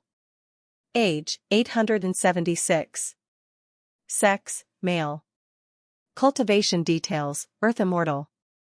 Species, human. Remarks, he reeks of prestige. Will be offended if he is not upcharged for services rendered. Would you like some? Lex asked. I originally poured the glass yesterday for you. You were able to recognize me? Bertram asked, intrigued even further. Sure, pour me a glass. I want to see if you have the authentic article. I recognized your voice, Lex said, as he signaled Roan to pour. As a tavern owner, I need to be good at recognizing people. Betty wasn't the least bit interested in their conversation, and went back to Ben. Since the fellow had collapsed during the free drinks period, Lex decided not to charge him for a room until he eventually woke up. After all, it would help him build relations in this town, and Lex wasn't really desperately in need of the rent. Roan poured a glass of sunset wine for Bertram, and left the bottle on the table. A single glass of this wine cost 20,000 MP since it was targeted towards nascent realm cultivators. The young man showed a pleasant expression as he lifted the glass and smelled. His attitude was much better than Lex expected based on his behavior the previous day. Still, he only thought that and didn't say it. He was not in the mood to test his formations against an immortal on the second day of having a tavern. It's the real deal, he said, then looked at Lex as if reanalyzing the man. It's not easy to get a bottle like this. I'm impressed. Thank you. I hoped I'd be able to satisfy an important guest when I got it. I suppose I was able to fulfill that criteria. Let me take this opportune moment to introduce myself. My name is Lex, and this is my humble tavern. Well, Lex, your humble tavern has impressed me. Are you waiting for Farty? It seemed like you weren't too happy about him coming here last night, Lex said, as he sipped some tea from a mug Roan passed to him. Lex had selected an entire menu of drinks that would aid him in his cultivation, and had explained their uses to Roan. As someone with plenty of experience managing a bar, he knew best when to give Lex what for the greatest effects. Bertram chuckled as he poured himself another glass and said, Do you think this is the first time he's done something like this? Or did it seem like this was a novel experience for him? The truth is, it's definitely not. He's just using any excuse possible to delay our trip home, for he knows how much trouble he's in. Les smiled weakly and did not continue to ask. It was good to be friendly towards people in positions of power, but it definitely wasn't a good thing to pry into their lives. Before he could change the subject though, the man in question finally arrived, his appearance befitting someone who just came from a brawl. I've done no such thing, and I'm avoiding no one. In fact, let's go home directly. I'm not afraid, he declared, his voice still as full of energy as last night. Lex, this is a fine tavern. I'll be sure to tell my father about it, and get him to waive your taxes or something. Keep your stock of dim melon juice from falling, I'll definitely be back for some more. Then, like a protagonist from a show, Farty marched out of the tavern, making a grand exit. Bertram rolled his eyes as he paid for the bottle of sunset wine and took it with him. Silence once again returned to the tavern, and Lex was about to return to his cultivation, but his neighbor Dino made a sudden appearance, followed by a few girls. "Lex, I remember you saying you were looking to hire for your tavern, so I brought you some applicants." Behind him, 3 identical-looking girls stepped in, looking around curiously. They were triplets, so Lex had a feeling he would have to hire all of them or none of them. Chapter 331 Princess Syndrome. The 3 girls standing in front of Lex seemed to be in their early 20s, and a quick scan showed Lex that they were all still in the early phases of chi training. This wasn't abnormal, since with the average life expectancy in this realm, people were a lot more used to taking their time with things. They lacked a certain sense of urgency that was hidden deep within the psyche of Earthlings. Yet, considering the resource available in this realm, the uniformity of their cultivation realm, and the realm itself told Lex that they had not focused much on cultivating. This meant that they were either lazy, or lacked the time to cultivate. The faded colors on their clothes indicated that it was probably their financial situation that took up most of their time in the form of various jobs. "Introduce yourselves," Lex said simply, after a brief moment of introspection. "My name is Naki, and I'm the oldest sister," said the one wearing green. "My name is Nami, and I'm the middle sister," said the one wearing yellow. "My name is Nanny, and I'm the youngest sister," said the one wearing orange. "We have jobs already, but we all work separately." "If we could all work in the same place, it would be a lot easier on us," said Naki. Yes, it would be better for us, and better for you.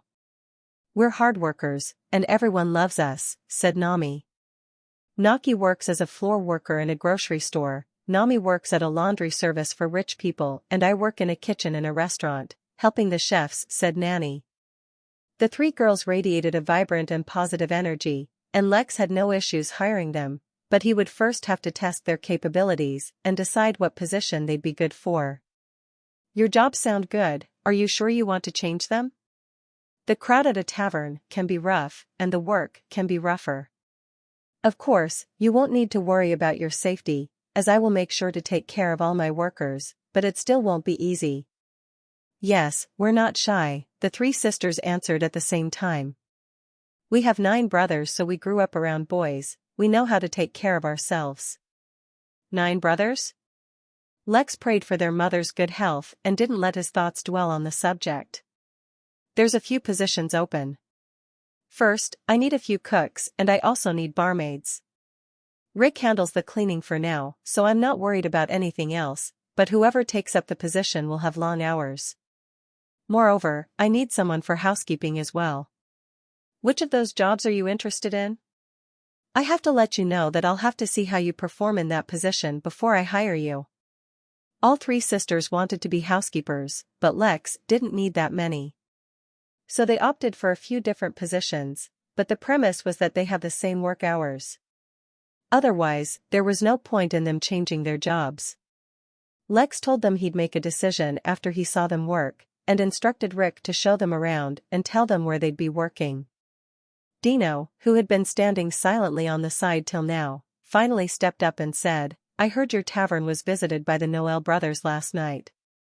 If you manage to make a good impression, then I'd say you're in luck, and your tavern will soon be visited by all the rich folk in town." "They were brothers?" Lex asked as he compared their 2 extremely different personalities. "I take it that they're famous around here." While they spoke, Lex invited Dino to sit, and poured him a reinvigorating juice. It was way too early in the day for anything else. "Of course they are," Dino said with a laugh. "They're the sons of Lord Noel, the ruler of these lands. Babylon is just one of the hundreds of small towns under their family's rule, so it's very rare for any of them to visit. Every dozen or so years, someone from the Lord's family makes an appearance to make sure everything is going okay. As for the Noel brothers, they're even more beloved than the Lord himself. Though they're upper-class folk, they both are very friendly. There are even countless stories of them even helping the common folk if they spot someone in trouble. Lord Farty even saved my grandfather's farm once," Dino told with pride in his voice. His story, though, made Lex realize that Party was probably a few hundred years old himself, despite him acting like a teenager in search of excitement. The fact that baffled Lex, though, was that the lord of these lands was actually a human. Not that he was looking down on the human race or anything, but when he compared the wealth that the map showed in this area, he was expecting it to be ruled by the crystal race. That wasn't to say that this was the richest plot of land in the realm, but it was definitely up there on the list, so he expected a more powerful race to control it. If not the crystal race, then even the Trollops would make more sense. The unusual way in which they integrated with nature, making entire forests and other landscapes their bodies made them ridiculously powerful. Lex even expected that, if Trollops existed back in the origin realm, if they became strong enough they could probably even treat entire planets as their bodies. He made a note to learn more about this neutral territory, without arousing suspicion of course. There's a rumor, Dino continued his story, not noticing Lex lost in his thoughts, that Lord Party actually broke off an engagement that his father arranged for him. They say the Lord is furious, and is planning on seriously punishing the young lord. That makes sense. Bertram said that he was delaying going home, Lex informed Dino, adding to the juicy piece of gossip. Nothing helped integrate people into communities more than sharing gossip. Ha ha ha ha, indeed. Oh, my wife will be so sad we missed them when she hears about this, Dino said, barely containing his laughter. I should get back to my bakery or else we'll just spend the day chatting like this. Good luck with the sisters, though you don't have to be lenient on my account. They're good girls, so I expect they'll work hard, but if you don't think so, then don't hesitate to tell them no. Thanks, I'll let you know how things go, Lex said. How well they performed really depended on if he got any guests. An empty tavern would make it very hard for him to judge how well they worked. Oh, and Dino suddenly said, his bright disposition suddenly changing to one full of hesitation and concern. I meant what I said. If the Noel brothers compliment your tavern, expect a lot of rich folk to drop by. But well, just be careful if their sister comes as well. Just as much as the brothers are beloved, the sister, well just take care if she comes. With that, before Lex could ask any questions, Dino rushed off, afraid Lex would ask him what he meant. Lex raised an eyebrow in curiosity. If there really was some trouble heading his way, it would be best to get some information on it. He used the spatial formation to walk through the kitchen door and enter the backyard instead, and headed towards the rumor room. Since whatever information Dino was sharing was likely rumors and gossip anyway, he believed this room would be just as reliable. The room was akin to a small study station, with an oakwood desk placed against the wall, with a book placed on the desk. Lex took a seat and opened the book that seemed to have endless pages. This book would list all the currently ongoing rumors in the tavern's vicinity. He didn't know how large the range was, but he assumed it would at most cover Babylon. He could read the rumors randomly, or he could specifically pick a certain topic. Choosing Noel family sister mentally, Lex began to read from the most commonly circulated rumor, and slowly his expression started to worsen. The fact that all the rumors seemed so typical and predictable made Lex certain that they were likely true. In summary, Pamela Noel, older sister to Party and Bertram Noel, was an extremely spoiled girl. All signs indicated she suffered from princess syndrome, and was extremely dominating in her ways. To make it worse, her cultivation was not weak either, at the nascent realm, but worst of all was that she was greatly indulged by not only her father, but by her brothers as well. Lex prayed in his heart that she wouldn't visit the tavern, he was in no mood to babysit. Just as Lex was reading through these rumors, at the other side of Babylon, another person had entered the Noel brothers' carriage. Party was sharing various stories of his adventures with this person, and when his tale finally reached a certain tavern, even Bertram couldn't help but mention that it had a surprisingly pleasant wine collection. Oh, the woman exclaimed. Even little Bert likes it. I'll remember to check it out next time I'm around. Chapter 332, He's Lying. Larry Dershaw was sunbathing near the lake in the Midnight Inn, the one near the recovery room. Nearby, his girlfriend, Aniko, meaning a cat-human, was napping comfortably. From time to time, Larry would softly run his fingers through her hair and lightly scratch her head, causing her to purr in her sleep. His life right now could be said to be perfect, if one ignored the fact that he was still a fugitive on his home planet, being hunted by some unknown powerful person, while at the same time his family that had been exiled to the moon had mysteriously vanished, with no indication of whether they were alive or not. On the bright side, he was able to absorb many strange new ores while at the Midnight Inn, pushing his cultivation to the golden core realm. Furthermore, he had just gotten another new shipment of spaceship scrap which, after he absorbed, would boost his cultivation once again. Affording such scrap was pretty easy for him once he gained a mastery of his powers, since he was able to use them to start a new business. People would sell him their metal scraps, and the only corresponding price he had to pay was to retrieve a purified form of certain metals within that scrap. For example, someone could sell him a ton of electrical waste and only ask for the gold retrieved from it. After a recent kidnapping attempt back on Earth that he was only able to escape since the kidnappers weren't aware of his cultivation, Larry had more or less moved to the inn. With the business running through the guild room, not only was he progressing in cultivation, he was making a decent amount of money. Yes, if he could just let go of the fetters he had on Earth, Larry would have a great life. Just as Larry was musing as such, he felt a shadow covering his body and blocking the sunlight. For a few moments he ignored it, but after a few seconds when the shadow did not move, Larry opened an eye to look at what was going on. Two Asian men were standing in front of him, staring directly at Larry. "Can I help you?" he asked without really getting up. Although he was running a business, everything was handled through the guild room, so no one knew his identity. As such, there was really no reason for anyone to be looking for him, especially people he did not know. "Mr. Dershaw, would it be possible to have a moment of your time? We have a proposition we believe you would be greatly interested in." Larry's good mood swiftly vanished, and he took in the two men standing in front of him once again. He was trying to recall if he knew them, or had met them ever before, but was drawing a blank. His girlfriend, Irene, sensed the change in Larry's mood and instantly woke up as well. She looked at the two men standing above them with obvious hostility. "What is it regarding?" he asked, standing up. His height had increased recently, and at 6 feet 2 inches, 1.87 meters, he suddenly found himself looking down at the two men. The change in perspective seemed not to affect them as the one who spoke previously continued. "My associate and I were working for our client, searching for a mysterious minor realm. On Earth, we finally found a lead, but the person in question who has the relevant information refused to cooperate with us. Through some private investigation, we were able to determine that the person in question had close ties with the Dershaw family. We are hoping that we would be able to work out a deal with you to help us out.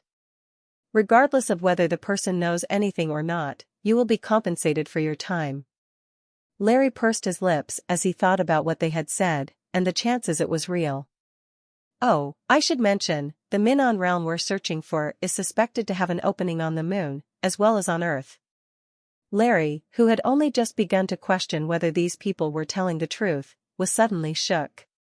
He had long assumed that after his family was banished to the moon, they were secretly imprisoned or killed, but the presence of a secret minor realm revealed another possibility. Just as he was about to ask more questions, a random man passing behind Larry mumbled, "They're lying."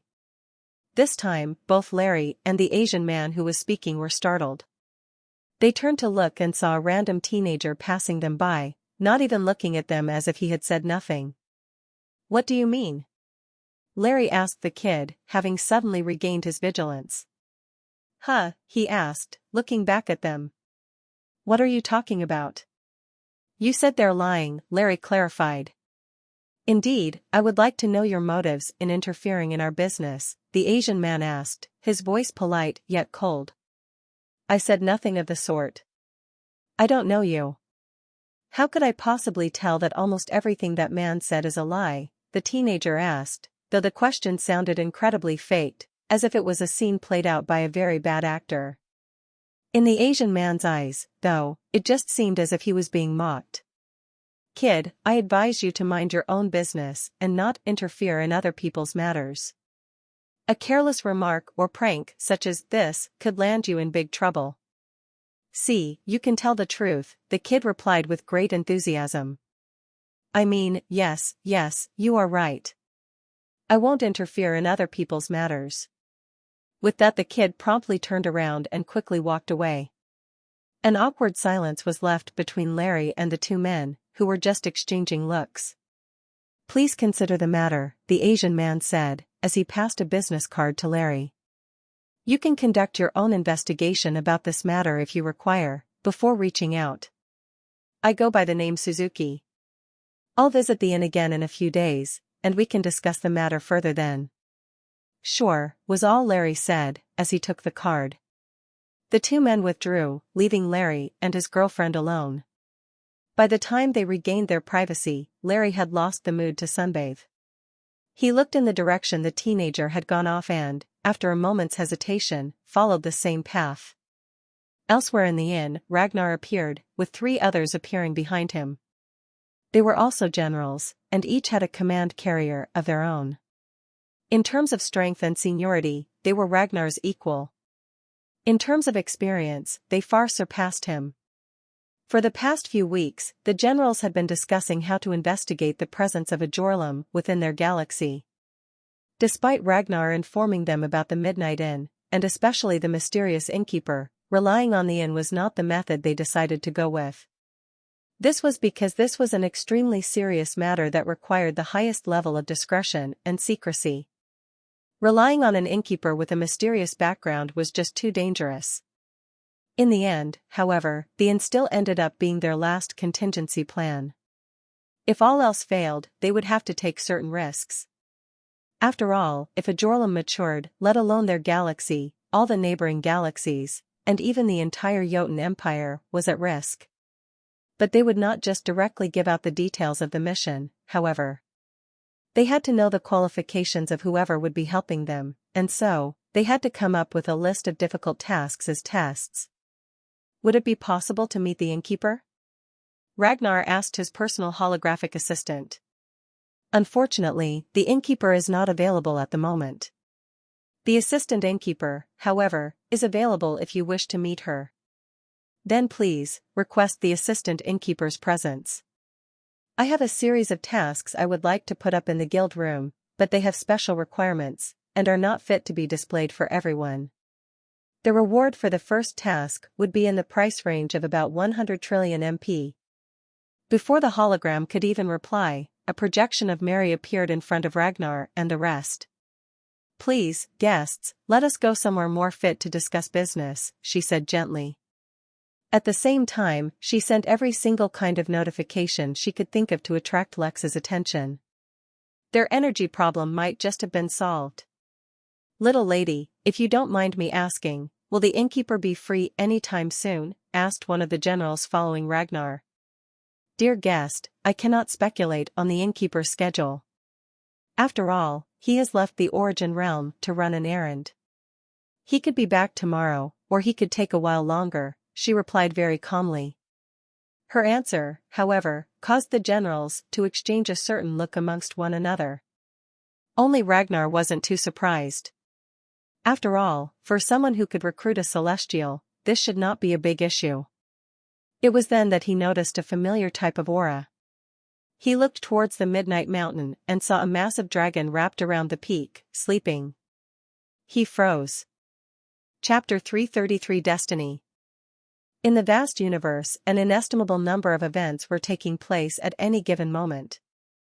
Separated by vast amounts of space, and sometimes even realms, any number of seemingly ordinary and completely unrelated events sometimes brought about strange and seemingly impossible results. A number of people, some oracles, some mystics, some sorcerers, some cultivators, some who could pry the secrets of the foundations of the universe, and some who just happened to have unusual dreams, occasionally could see glimpses of the results before they happened, without understanding the process or cause. These people often claimed these visions as prophecies, or, often, an undeniable destiny. The truth of destiny was a secret hidden within the machinations of the universe, if there even was a truth to be found. The only thing that could be determined, however, is that in the entire universe, there were very few places cut off from the influence of destiny. This did not mean that the existence of these places would change the destiny of the universe, for even if key people were hiding in these places, the destiny of the universe would remain unchanged. To the universe, there were no real key people to influence events. If one person or being was unavailable, another could take its place to perform a separate action to bring about the same result. A very simple example of this was a hungry man at home. If he went into the kitchen but found he had no groceries, instead of cooking himself, he could order food to be delivered to his home. Whether he cooked the food himself or someone else brought it to him, the end result of the man eating food remained unchanged. But there was an important question that needed to be pondered. In these few places that were cut off from the destiny of the universe, would a new and unrelated destiny arise? If so, it needed to be wondered if destiny was something that was influenced by a person or entity, or was it just a natural state of the universe? Perhaps destiny did not even exist in the first place, and was simply an abstract concept created by the minds of sentient beings to explain a series of unusual events or unusual results. This was a debate discussed by many philosophers, existentialists, scientists, cultivators, beings of unimaginable power, and simple mortals under the influence of hallucinogens. The origin of the debate, throughout time, often stemmed from a single thought. A single coincidence could be attributed to entropy, for in the endless chaos of events taking place, two events happening at the same time and influencing each other to bring about unexpected results could still be acceptable. An example of this was the fact that despite being at the Midnight Inn for a long time, Noman Butt, the man with the unusual power to determine truth, happened to recover from his wounded state just in time to encounter a plot targeting Larry Dershaw. The timing was phenomenal, but it could be attributed to coincidence. But then, if a series of unrelated coincidences, brought about in unpredictable ways, happened at the same time, subtly influencing one another, most minds would be able to accept that there was no underlying entity secretly influencing things. Back in the crystal realm, Lex had entered the meditation room and had muted all system notifications so that he could focus on his study of arrays. He had made excellent progress lately, and now with the combined effect of his thinking cap and the meditation room, Lex felt he could finally solve his long-standing problem of not being able to use arrays quickly in battle.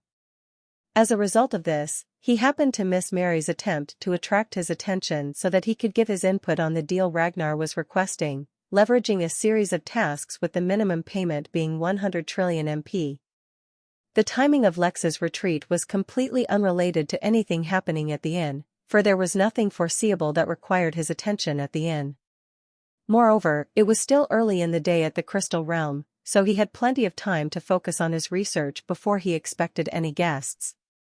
At the same time, Quenhild, his supposed half-sister, who just obtained the qualifications to enter the core of the academy, disappeared. The 5 people she sponsored entered the core academy, discovering that no one knew where she was. Near the border of the Hum Nation, the Crown Prince stood in the center of a battlefield that had turned silent. Around him lay the corpses of Craven, but he treated them like nothing.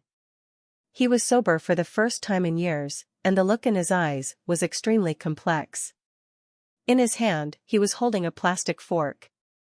It was from a cutlery set Amelia had gifted Lex, after she ate at his apartment once and realized he had no utensils at home. Back in Babylon, rumors of Phardi spending the night in the small town spread like wildfire. It caused all the townspeople to scurry and make preparations, for any rumor caused by the Lord's family usually caused an influx of lesser nobles and various other wealthy people searching for some way to gain their favor. The surgeon work, the recent death of the captain and a number of prior debts and agreements with private investors caused the ship on which Big Ben worked to be seized. All those who happened to be on the ship at the time were hired or given other jobs, while the rest were left to sort out their own matters. At the same time, the serial killer inhabiting Babylon struck again. But this time, having learned from his previous mistake, he killed in a place with no witnesses. He killed his victim in his own home. Moreover, due to his research, he knew the victim lived alone, so it would be a long time before anyone actually discovered the murder. This was not a bad idea. Killing people in their own homes provided him with a new kind of satisfaction. It just so happened that this victim was neighbors with the triplets who were applying for new jobs at the tavern. The triplets had a large family, so they were protected from being targeted by the killer based on the premise that he was avoiding any witnesses to his murders for now. While all this was happening at the Midnight Inn, a number of odd coincidences were taking place as well. Larry caught up with Noman and tried to investigate his motives. Before the conversation could even begin properly, or rather, before Noman could no doubt flawlessly act his way out of the situation without arousing any suspicion whatsoever, someone recognized Larry and called out to him. It was Marlowe, followed by his wife Sophia, and their son Raphael. In this way, three people with unusual secrets, Larry, Noman and Raphael, came face to face for the first time. In another corner of the inn, Ragnar was looking at the dragon, sleeping atop the mountain. Unlike humans, who were born weak and had to grow in strength, dragons from the first moment of their existence were near the epitome of the entire universe. Were it not for their very individualistic nature, dragons could establish a civilization at the overlord level, or even beyond, if such a level existed. Most civilizations, human or otherwise, were at the ground level, stuck on the planet where they originated. Many had reached the sky level, meaning they could escape their planets and spread their influence within their star system. Some eventually grew to the star level, meaning they could spread their influence between star systems. Very few could grow to the galactic level, such as the Jotun Empire, and span several galaxies.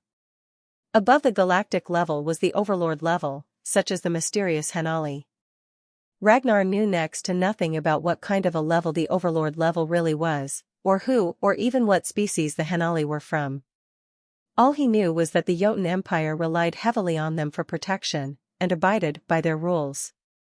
In the case that the existence of the Jorlum was proved, it was Hanali that the Jotun Empire would rely on to resolve the issue, for only someone at their level were qualified to deal with such an existence.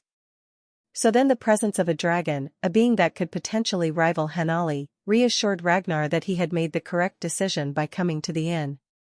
Of course, he would not approach the dragon himself.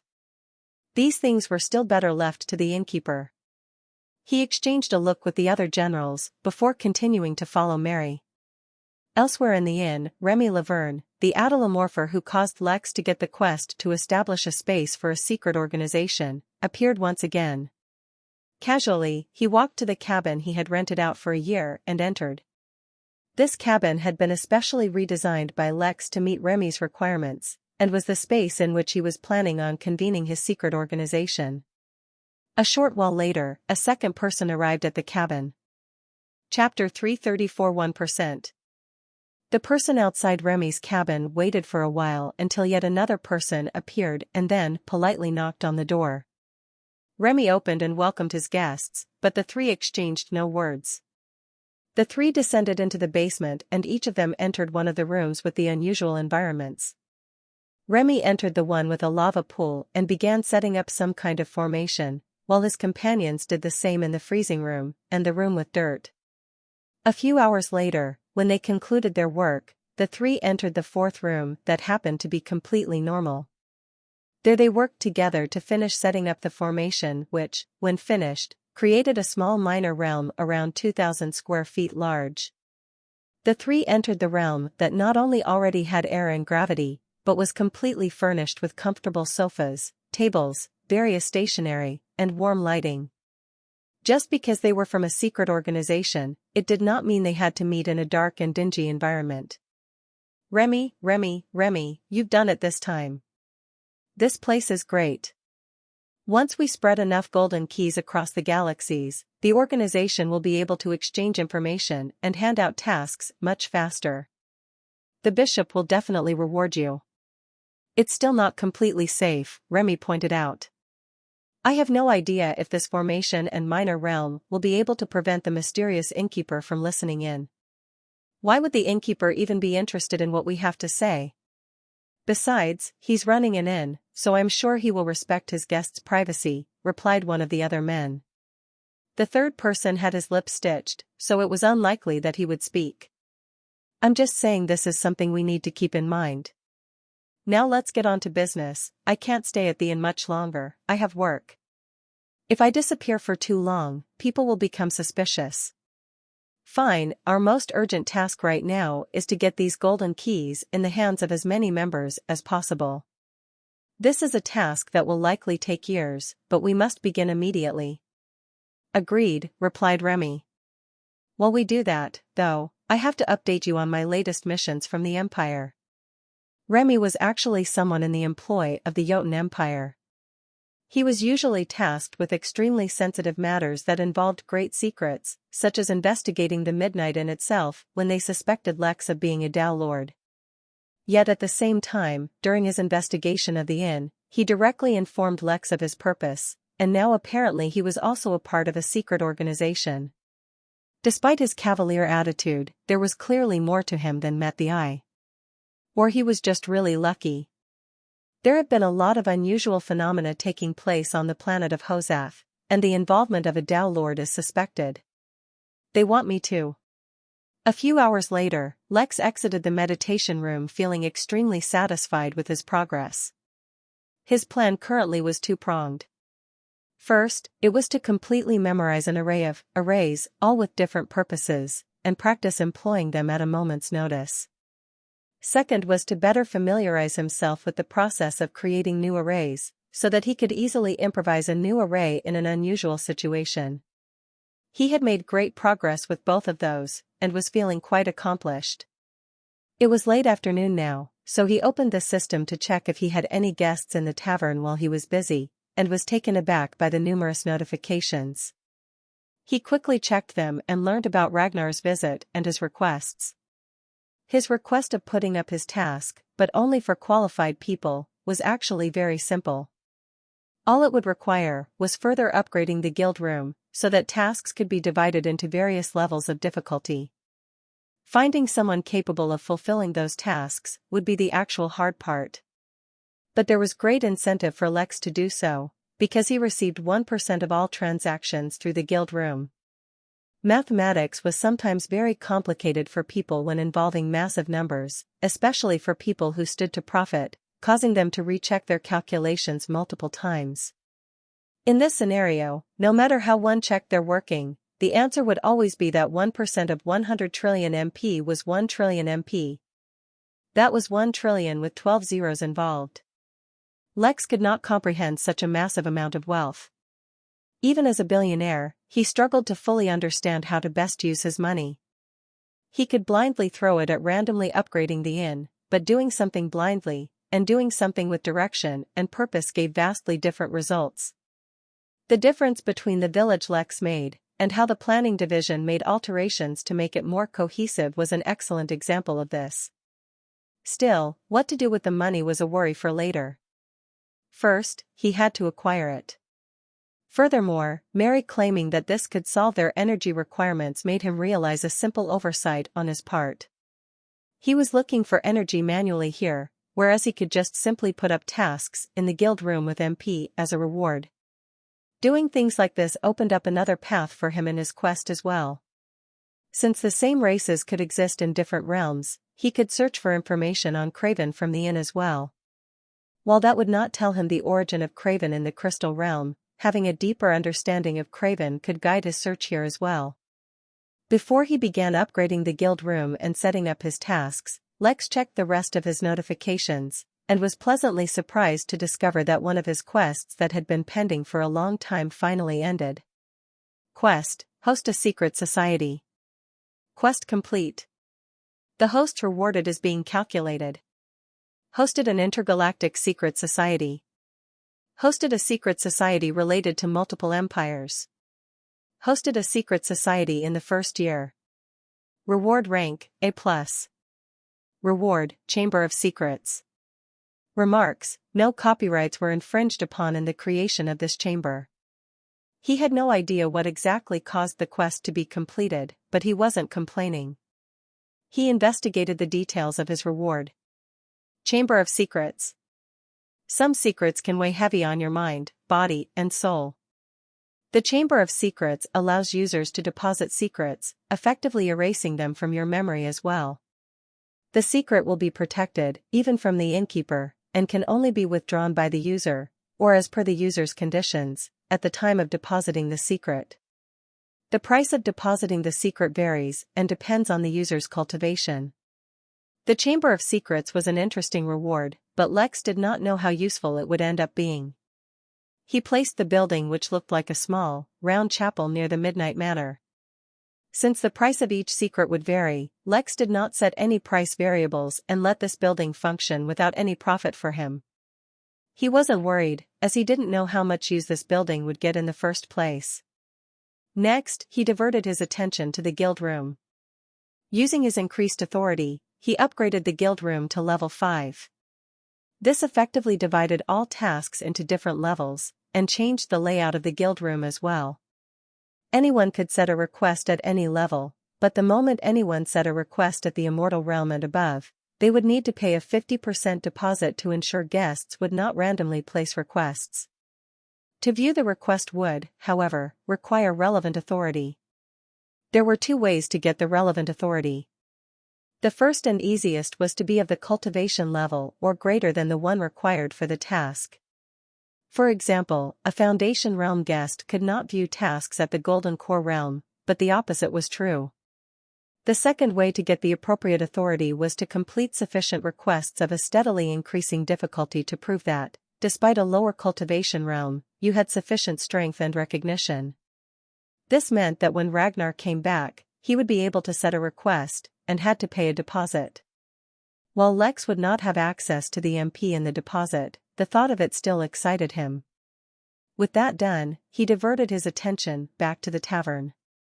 Even if more guests did not come, he had to interview the triplets, as well as look for more workers. The tavern required more work and supervision on his part than the inn, but that was okay with Lex, for he was the one who planned this. He was also looking forward to meeting some guests and chatting with them. Last night's party was too hectic to do any research, but now he could take his time and get a better understanding of the wealth of this region, and more about the lords of this land as well. Having human rulers presented a problem for him. He just ran away from Cornelius, so if the rulers of these lands had any relations with him, it might cause problems. Chapter 335 The Goat Father. That day, the soul birds in the sky disappeared on the horizon, giving birth to a rare sunset in these lands, and bringing forth darkness that would last for many days. The temperature dropped drastically, so much so that fog started to form with every breath. The tavern wasn't temperature controlled in the way the inn was, and the addition of a fireplace was something Lex hadn't thought of at the time of his initial renovations. After considering the situation for a moment, Lex purchased a simple formation to resolve the problem. But, instead of deploying it directly, he had Rick set it up manually, for his guests to see. It would take a few hours to set up, and would only cover the main hall, but that was good enough. Yes, this was nothing more than a simple tavern. Even the formation for heating was simple. Unlike the academy, which had soul light perpetually all the time, and had well-defined and automated systems for when the light disappeared, the rest of the realm was quite different. The darkness was absolutely lethal in this realm, in more ways than one. In the absence of light, for reasons unknown, spirit energy would begin to mutate, poisoning anyone who tried to absorb it. Even the crystal race and Craven were not immune to this kind of poisoning.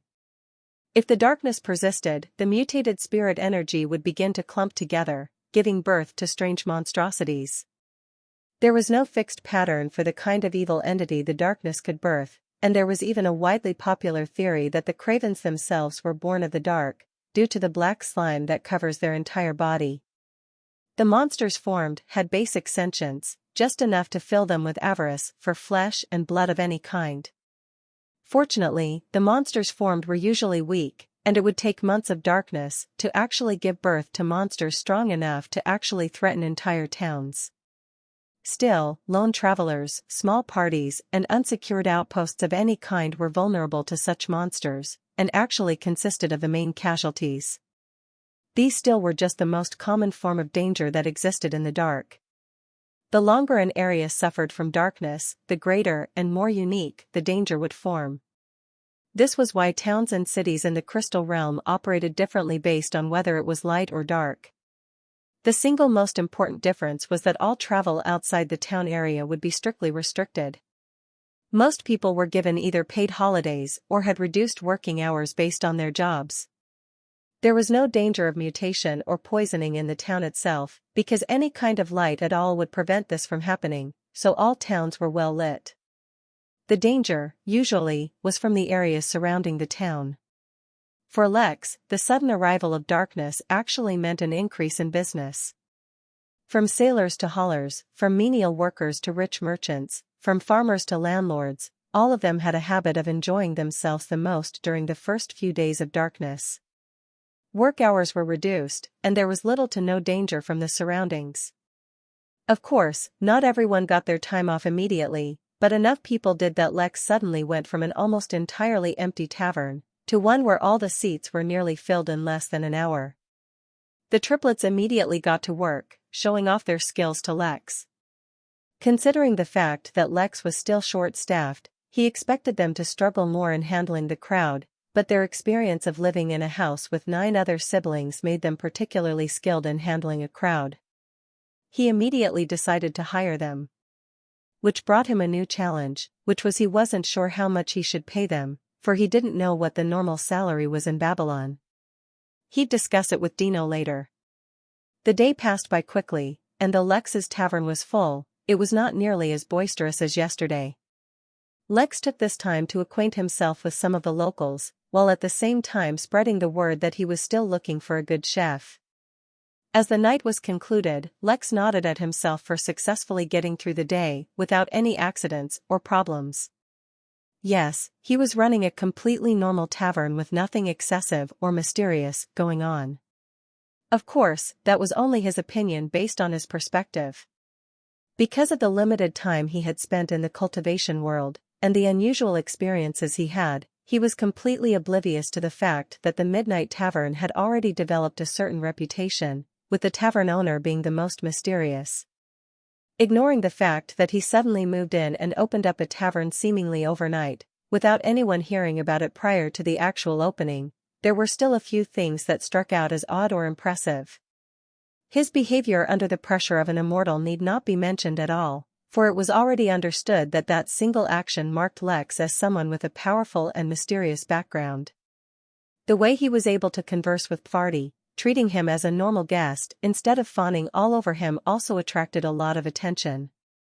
The timing of him opening the tavern too was suspicious, just in time to receive the Noel brothers. But these few things were just noticed by the keen-eyed. Moreover, Lex knew that not cowering under the pressure exerted by Bertram would attract some attention, but his plan was to solely build up some kind of deterrence against the rowdy and aggressive folk. This was something he was planning on taking time with. No, what really caused the Midnight Tavern to develop an inexplicable reputation was that the drinks he served were just too good. Even the cheapest drink he served not only had excellent taste, they had yet to give a single person a hangover, and even left many people feeling healthier the next day. No matter how ordinary Lex behaved, just this simple fact was destined to never let him seem ordinary.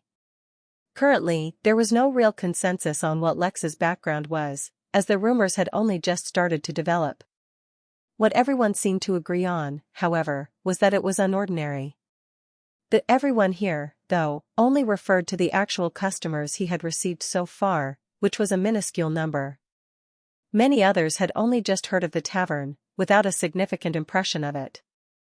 Just as the last of Lex's guests were getting ready to leave, 3 such men, who had only heard of the tavern, without really understanding it, entered. As a respectable tavern, the bar and kitchen were not open all night, and Lex was just about to inform them as such, when he noticed the energy in the room change. His guests, who were getting ready to leave, stopped, their eyes glued to the 3 men. There was a look of apprehension on their faces, mixed with a trace of pity. The guests' actions seemed extremely prominent, especially since they were openly looking at the 3 men, but the men in question seemed not to notice. The 2 men standing at the back were large and muscular, while the man in front was shorter than Lex even, but his appearance was striking for another reason. He was wearing formal clothing, but his attire seemed mismatched. It was as if his clothes were close to working well together, but the colors were just a fraction away from being cohesive. Moreover, the hat he was wearing looked very odd as well. It was rude to judge or assume, but at a glance, it seemed like the man was trying very hard to replicate the wardrobe of someone from a higher stratum of society, without a proper understanding of what it actually entailed. Still, none of that had anything to do with Lex, and he was not really one to judge others based on superficial things. "The bar's about to close for the night," Lex said in a regretful tone. "You can still check into a room though, if that's what you're looking for." The short man, who was up until now surveying the hall, turned and looked at Lex. He gave a warm, enthusiastic smile, took off his hat and put it on the bar. "Oh, that's no trouble. I was in the area, and I heard about the crazy party you had here last night. I just wanted to take a look and make some introductions. The name is Elio Ricci." "Pleasure to meet you, Elio. I'm Lex." "Ai, Mr. Lex, you seem very young for someone who owns a tavern. I'm impressed. If you don't mind, I'd like to bring my father here tomorrow to enjoy your hospitality. If there's one thing my father enjoys, almost as much as a mean drink, it's meeting new people and making new friends." "It would be my honor," Lex replied very simply. So far, Elio had done nothing unusual, so Lex would not treat him differently from a normal guest. Yet he was all too aware that his other guests were still frozen in their place, meaning Elio was anything but ordinary. "Very good, Mr. Lex. Very good. I'll see you in the morning." With that, he picked up his hat and stepped out of the tavern, followed closely by his goons, maintaining a warm smile throughout. His exit, however, finally allowed the remainder of his guests to relax. "That was Mr. Ricci's son, Elio Ricci, Naki, the oldest of the triplets," whispered to Lex. "Baker Street is a part of their territory. They take protection money from all the shops." Lex suddenly understood what he had encountered. Instead of being troubled, Lex was actually excited. Yes, as an ordinary tavern, he definitely had to pay protection money to the local gangsters. Maybe they'd have their secret meetings often in his tavern. Maybe the head of the gang, or, dare he say, mafia, was called the Goat Father, like a very famous movie from back on Earth. Oh yes, Lex was definitely getting excited. His one mistake, though, was that he forgot to hide his excitement, leading everyone in the tavern to look at him oddly. Chapter 336, The Chronicle of Falufa. The planet Nibiru was an extremely energy-rich planet, causing it to develop a vibrant and diversely populated world. Not only were tens of millions of different species of beasts found in this world, but they also had incredible strength. An unexpected result of this, however, was that it became an extremely chaotic planet. Battles happened night and day, and only a few overlords who could control large regions of space managed to bring some semblance of calm to their lands if they chose to do so. But in the endless battlefield that was this planet, there was a certain mountain range that gave birth to a very unique environment. The mountains themselves contained hundreds of spirit stone mines, buried deep in their cores. But instead of the spirit stones leaking out energy, as these mines sometimes did, they expanded until they ended up combining with one another. With regions of higher and lower concentration of spirit stones, yet an endless connection of underground mines that somehow managed to form a closed loop, the mines somehow formed a natural formation. This formation gave birth to a land completely separated from the struggles and strife of the outside world, creating a sanctuary for the beasts living within. Those beasts, living in such an environment for hundreds of thousands of years, evolved without the need for any kind of combatability. In such an environment, they flourished and established entire nations. Among the many such nations was one called the Bunny Nation. Populated only by rabbits, some with fur as white as snow, others orange like the light of the setting sun, and others still brown, like a young oak tree, these rabbits were at the forefront of science, technology, art, literature, music and much more. Such a flourishing nation had many influential rabbits, but none more so than the bunny known as herald for the birth of a new ideology, Pontiff Falufa. The latest generation of rabbits were not satisfied with living in a cage, and as the voice for these new and heretical thoughts, Falufa took it upon himself to educate the masses of the kind of preparations they needed to bring to even consider such a pilgrimage. His ideas were just as hated amongst the older population as much as his wisdom, foresight, and thoughtfulness were appreciated by the young. But before the debate between generations could be settled, fate took it upon itself to provide them with an answer. In the Midnight Games, the planet Nibiru won the prize known as Bailey's vitalizing dwarf star ferment. The single drop of the ferment caused the planet to undergo major changes, as it prepared itself for a rise in its star rating. All the inhabitants of the planet underwent some degree of elevation in their strength and bloodline, and the environment of the planet underwent some changes as well. The mountain range, already rich in spirit stone mines, underwent an evolution and came to life in the form of earth giants. The formation protecting the lands disappeared, and the many nations underwent an upheaval. Many died, simply due to the giants standing up from where they were born, and entire nations collapsed in the earthquakes that followed. The few survivors were then, for the first time in living memory, faced with the ferocity of the beasts outside. What ensued could not be called a war, for slaughter and slavery were more apt descriptions. Pontiff Falufa, during this upheaval, was separated from the bunny nation. With no idea of his strength, or cultivation level, since it had never mattered before this, Falufa faced the endless onslaught of madness with his ears held up high. With kicks that could shatter not just hide and bone, but the very will of his enemies, the pontiff scoured the lands for his fellow bunnies. Over time, the pure white fur became synonymous with terror as he slowly went from surviving, to thriving, to hunting. Lions kneeled at the sight of his fluffy cheeks, wolves ran in terror at the sound of the hopping hurricane, snakes coiled up under his gaze and, eventually, even the earth giant crawled back into the ground and pretended to be mountains at the sound of his name. Yet Pontiff Falufa, the bunny wearing only a black bandana across its head, like the hero from the movie Roomba, was not satisfied with his achievements. He did not crave strength, he craved a safe land for his people. No matter how strong he was, the bunny nation could not thrive if they relied on him alone. Not to mention, he rarely ever found his fellow country rabbits. The few he found were filled with fear and covered with scars. He could not leave them alone, for they would never survive. In the beginning, this was fine, for they were few. But when they grew in number, and word spread that the nightmare Falufa was trying to protect his people alone, all those who feared him banded together to hunt him down. Unable to exert his strength, because he was too busy protecting his fellow rabbits, Falufa feared the worst. But then, like a holy blessing from the heavens themselves, at the moment before demise, a shining, golden door appeared. With no recourse, the pontiff led his fellow rabbits into the light, hoping for salvation. What he found, instead, was the Midnight Inn. Millions of humans, hundreds of thousands of beasts, base animals, all mingled happily and seamlessly without any violence.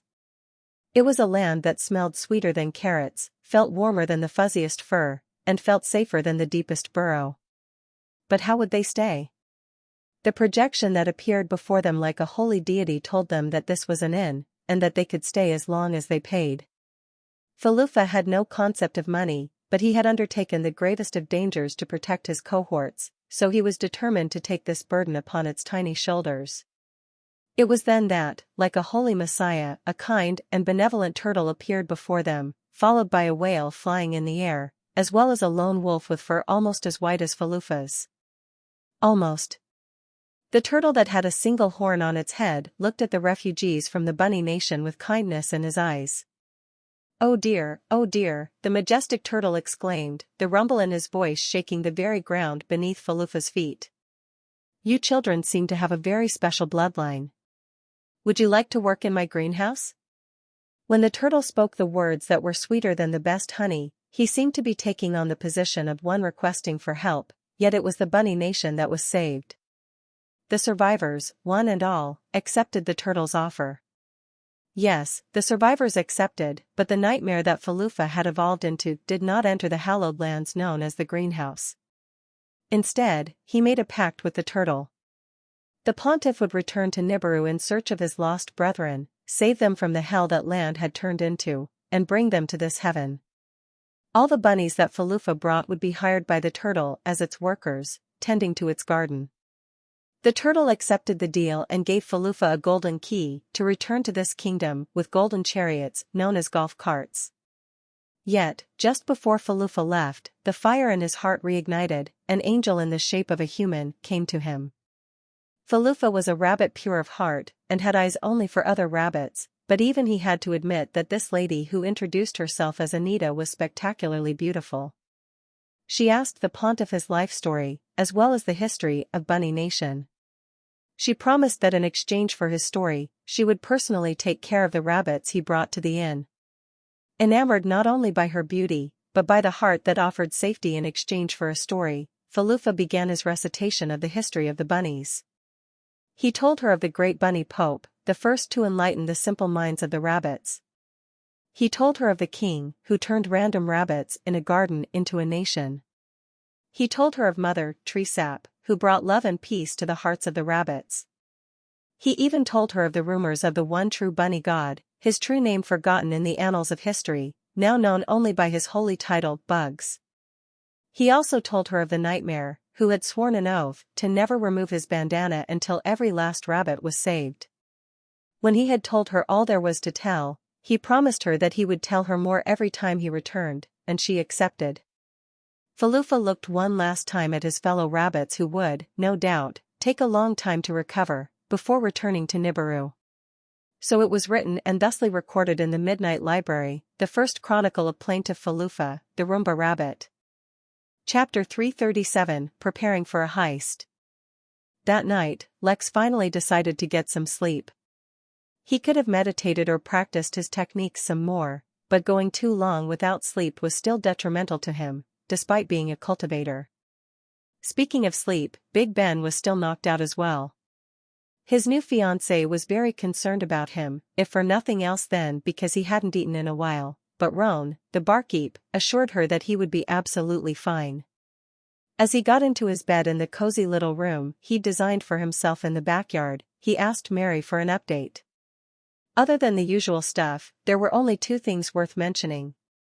First was that the galactic sovereign turtle had encountered some beasts with a unique bloodline that would aid him in managing the greenhouse, and thus had taken it upon himself to hire them.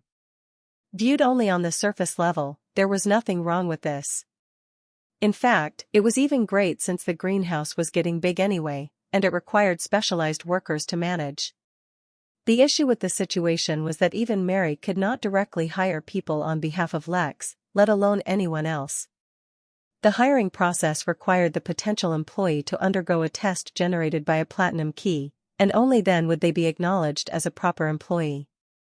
Even when Anita and Kawain entered the inn, and directly expressed their desire to work there, Mary needed Lex to generate the platinum keys. Yet on more than one occasion, the turtle had shown itself to be an exception to this rule. Not only did it hire itself as Lex's gardener, it adopted Little Blue as a pet, and now it had hired beasts to tend its garden. The turtle, although having only helped Lex with everything he needed, proved itself to be immune to the rules of the system. Or at least, it was able to interact with the system in a way no one else could.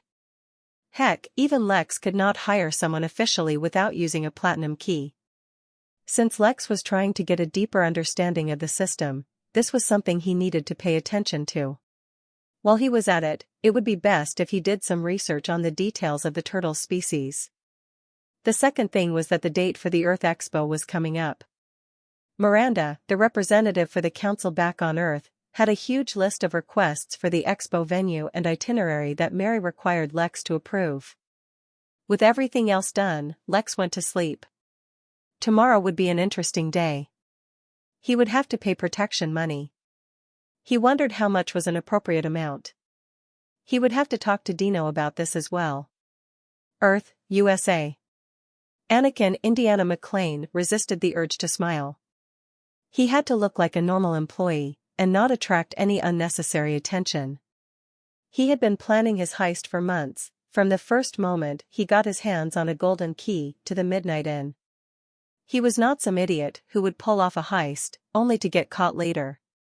He had planned this heist in excruciating detail, so much so that he had shaved every hair on his body, put on a wig, and was wearing an artificial skin suit with fake fingerprints. Using modified shoes, he looked taller than he really was, and had especially learned a spiritual technique to alter his voice. All of these were necessary, for he wasn't acting as a person he made up. No, he had taken the place of the real employee who worked at this bank. He didn't harm the man, he just put him to sleep with a powerful sedative.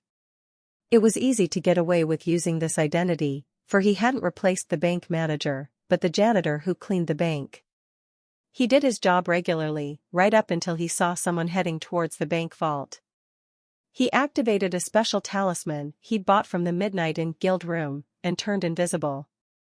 He followed the customer into the bank vault and, instead of robbing the bank, he activated the golden key and entered the inn. A few hours later, when the bank closed, the heist would begin. The next day, Lex woke up refreshed and full of energy. After washing up and making sure he looked presentable, he quickly exited his tavern. It was still early, so the street was mostly empty, especially since it was still dark, but fortunately Dino's bakery was open. After getting a suggestion from him about what kind of salary the girls expected, he brought up a question about Elio Ricci. This greatly troubled Dino, and it was clear that he was hesitant to say anything on the subject, especially since his relationship with Lex was still new. In the end, he said enough to let Lex know that should the Ricci family feel like he owed them money, they would be very open and clear in communicating it. Before then, he should not offer to pay them, as that may actually end up offending them. With a better understanding of what to expect, Lex returned to the tavern. The streetlight outside was well lit due to street lights as well as lights embedded directly in the streets. There was no room to allow even shadows to form too deeply. This was starkly different from how things were when either Sol or Frio birds were around. Though the Frio birds brought along with them snowstorms, they gave off an ethereal light that could somehow shine through the snow softly, similar to moonlight. As such, whether it was Sol light or Frio light, when they were around, no one needed to be so careful of the dark. An example of this was how you could sleep in a dark room without a night light. Overall, there was not enough darkness to contaminate the spiritual energy. Now, though, with the town surrounded by the unending void, they had to be extra careful. After appreciating the beauty of the well-lit town, he returned to his tavern. Whether it was dark or light, it did not matter to Lex. After all, the town's security was handled by someone else, and since the town had survived this long, they surely knew what they were doing. The day seemed slow, not only for the tavern, but for the whole town, as the number of people walking on the streets had visibly reduced. Around noon, however, things suddenly picked up for the tavern. A small crowd of sailors entered the tavern with a thirst that could only be quenched by the strongest of drinks. After chatting with them a bit, it turned out they were a part of a merchant ship that had to take an emergency break at Babylon after it got dark while they traveled. They would have to stay till some soulbirds returned.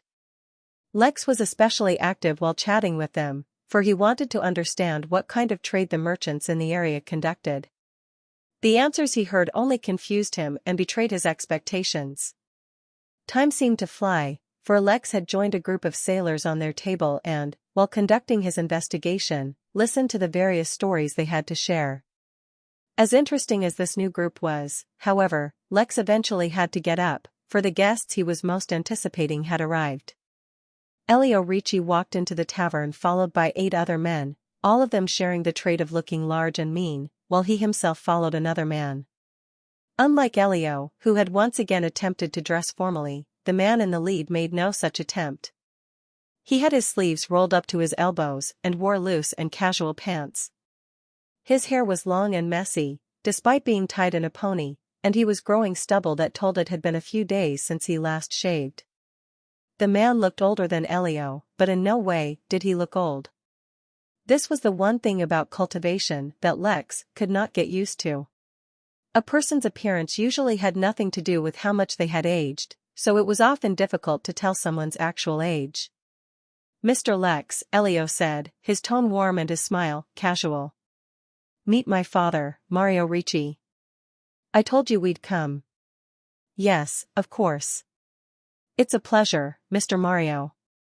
Mario, after he was done surveying the tavern, looked at Lex up and down. Finally he said, "No need to call me Mr. Mario, just Mario will do. I'm not like these young kids who pay attention to so many things. Back in my day, respect was in one's eyes, not in one's words." What does that even mean? Lex thought, but did not let it show on his expression. In that case, Mario, have a seat. What kind of a drink would you like? I'm sure you'll enjoy our selection. Before Mario had a chance to answer, however, the door to the tavern was loudly slammed open, followed by a jeering voice. Is this the trash heap that's claiming Farty spent the night here? How drab. This place is too dirty even for my servants. Chapter 338. Something snapped. The carriage was absent of all conversation as it rolled into the lone manor. Only the sound of the creaking of the carriage wheel and the occasional growl of the lion pulling the carriage could be heard. From Farty to Bertram to their sister Greta, to the carriage driver and, as well as all the guards and workers around the manor, they all maintained silence. As much as he tried to avoid or delay it, eventually they returned home. The pale-looking Farty smiled weakly at his siblings, but did not have it in him to crack jokes. It was time to face the music. Regardless of the circumstances, it was true that Farty had ended up breaking his engagement and ruining the wedding his father had arranged.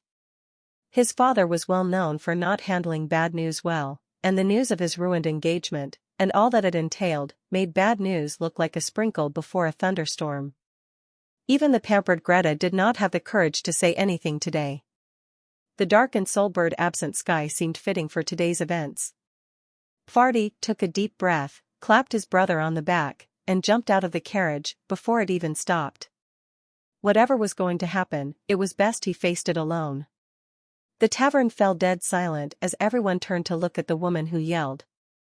Standing in the doorway was a woman with fair and delicate skin, her purple dress falling elegantly across her supple figure, her arms arched and pressing against her waist. She wore a twisted yet satisfied grin as she surveyed the hall, looking at all the people who were beneath her. The hall lacked the disgusting stench of poverty she had been expecting and was surprisingly clean. For a moment, she was almost confused. After all, the lower class should have the characteristics of the lower class, and be covered in filth, ripe with a stench of desperation, and begging to be saved by the rich and the beautiful. This place clearly was not. But then her sight fell upon the sailors. Wearing ruffled clothes and covered dried sweat, they reaffirmed her belief that this place was truly the lowest rung of society, and all the people here were beneath her. "Do not speak too loudly, Hina," said a man who entered right after her. "You must take care of your singing voice. Should your performance later be affected due to all these?" He paused for a movement, as if thinking, but then shrugged and continued. "Should your performance be affected due to all these, then even if they sell their souls, they will not be able to make up for the travesty." Lex was momentarily stunned in his place. He could not believe that there were actually people this snobby and rude, and moreover, he could not believe that they had the gall to act this way in public. Were they not afraid that someone in the tavern would show them the repercussions of such behavior? His first thought was that they must be incredibly powerful, and thus, were arrogant. Yet a simple scan showed that these two were just in the late Foundation realm. His next thought was that they must be from an influential background, possibly even the upper echelon of Babylon or a nearby town or city. A few more people walked in behind the two, almost assuring Lex that his second guess was right. What he needed to consider now, however, was how to react. If the Midnight Tavern were just a normal tavern, how would the owner react? He would probably tolerate them, or at most, try to get them to leave. A normal tavern owner would not pick a fight with nobility, or, at least, important people. Farty has such a benevolent heart, spending his time in such a base environment. He never tires of providing the charity of his presence, even in such a slum. Lex's lips twitched as he suppressed his irritation. "Excuse me for a moment," he said to Mario as he stepped away, who only silently nodded. While the entire tavern had their attention on the two who were badmouthing everyone there, Mario and Elio had their gazes fixed on Lex. They said nothing, nor did they exchange any looks. They just wore an amused smile as they watched. Mario even ordered a drink from Roan. "It's not about charity," the woman who had been addressed as Hina said in an instructive voice. "It's about making use of his noble character for their own nefarious purposes. Farty is too gracious to bother with such rumors, so they probably spread them to gain customers. Maybe if the mayor or even a noble ever actually visited this place, they'd hug their legs and beg for charity like they always do." "I assure you," began Lex as he approached the duo, trying his best to maintain decorum and resolve the situation before things escalated. Yet before he could say anything else, the man promptly lifted his cane and pressed it against Lex's chest. "Keep your distance, vermin," the man commanded. "You may speak to us, but keep your face directed towards the floor. Your gaze is an affront to the civilized. Not to mention, who would bear the consequence if someone ended up smelling your breath? I'm getting sick just thinking about it." It was not Lex's lips that twitched this time, but a vein running down his forehead. In his life, Lex had never been insulted like this. But, showing great tenacity, Lex managed to control himself. "Just an ordinary tavern," Lex repeated in his mind as he struggled to control himself. He had managed to cool himself down, and was about to kindly request these people to leave the tavern. It was at this time that Nanny, the youngest of the triplets, exited the kitchen holding a tray full of food previously ordered by the sailors. Lex did not notice, for he was focused on controlling himself. The man with the cane and the woman Hina too did not notice, for they were focused on belittling Lex. Hina, in fact, had a hint of an excited grin on her face. They were putting these poor people in their place. Farty would secretly be pleased, surely. The group accompanying the two, however, did. One of the men, feeling proud and excited, found the young and energetic Nanny pleasing to the eye. Without warning or any prior indication, he reached out and yanked the waitress towards himself. Lex heard a sharp yelp and the clatter of falling plates, and when he looked, he found his new waitress having literally fallen into a man's arms. Something snapped. Chapter 339 Losing Inhibition. Lex William had grown up with 3 sisters, but, oddly enough, never in his life did he ever feel like he needed to protect them. He had traveled the world with his family, so he was quite familiar with the fact that in most countries, brothers were culturally taught to be protective of their sisters. Even in the countries where this was not a thing, simply out of sibling affection, brothers and sisters would look after one another. Yet, despite knowing all this, he never felt weird for not feeling protective of his sisters. There was one very simple reason for this. His elder sister, Belle, was a freaking maniac. Not only was she cold and aggressive, she actively made it a point to be as merciless as she could possibly be. To top it all off, she had not a shred of fear in her body, and could not be intimidated at all. Even when they were kids, Lex clearly remembered that Belle would not shy away from scolding even her parents if she thought they were in the wrong. But, at the same time, despite the fact that she portrayed herself as an emotionless robot to the whole world, it was very evident that she cared for her younger siblings. In his entire life, Lex never even had the opportunity of simply facing a bully, let alone actually being bullied, because Belle was always around. His parents were a little quirky, but the moment Belle felt like they were affecting her siblings' education or normal growth, she would set them in place. In a way, she was the parent for the whole family. As such, Lex spent his entire life without a strong feeling of responsibility towards protecting the women in his life. That didn't mean he would leave them to suffer should they ever face danger, but just that the thought never crossed his mind. In the moment that he saw Nanny pulled into the arms of a strange man, though, something inside Lex's mind snapped. He had been handling the stress and pressure of being stranded in a different realm, far away from home, and everyone he knew quite well, but that did not mean he didn't feel it. Moreover, less than a year ago, he was just an ordinary man, living an ordinary life. He never faced mortal danger, never was hunted by animals, was never burnt alive by lava, never had his mind, body, and soul assaulted by slimy monsters. Overall, he handled the stress of the change well. but clearly it had been building up somewhere in Lex, and now, suddenly, with a tide of anger, it broke through whatever dam Lex had built up inside of himself, and tore away at all his inhibitions. Lex clenched his fist, not to punch, but to control the formation in the tavern. He had already planned that, should he ever encounter trouble, he'd put the offender in a room made by the space formation, trapping them. In his mind, he had planned on simply creating a small, invisible room to isolate them from the rest. Yet when he acted out of anger, he overcame limitations that he had on his understanding of how the formation worked. Who said that the invisible room he created using the spatial formation to trap people had to be cubes or cuboids in shape? He instantly created several rooms, exactly in the shape of these important people, and trapped them in it. They suddenly found themselves unable to move in the slightest, and felt something squeezing against their bodies, trapping them, yet they couldn't see what it was. Standing still, and suddenly being forced to become as stationary as a statue, were vastly different, and everyone in the room immediately noticed that something had happened, but they couldn't understand what. Ignoring everything, Lex walked to Nanny and helped her get out of that man's arms. "You're all right now," he said in a warm, soothing voice. "Everything is fine. It's over." He checked her hands to see if she had any bruises, and, fortunately, she was not harmed. Fortunate for the people who stood frozen.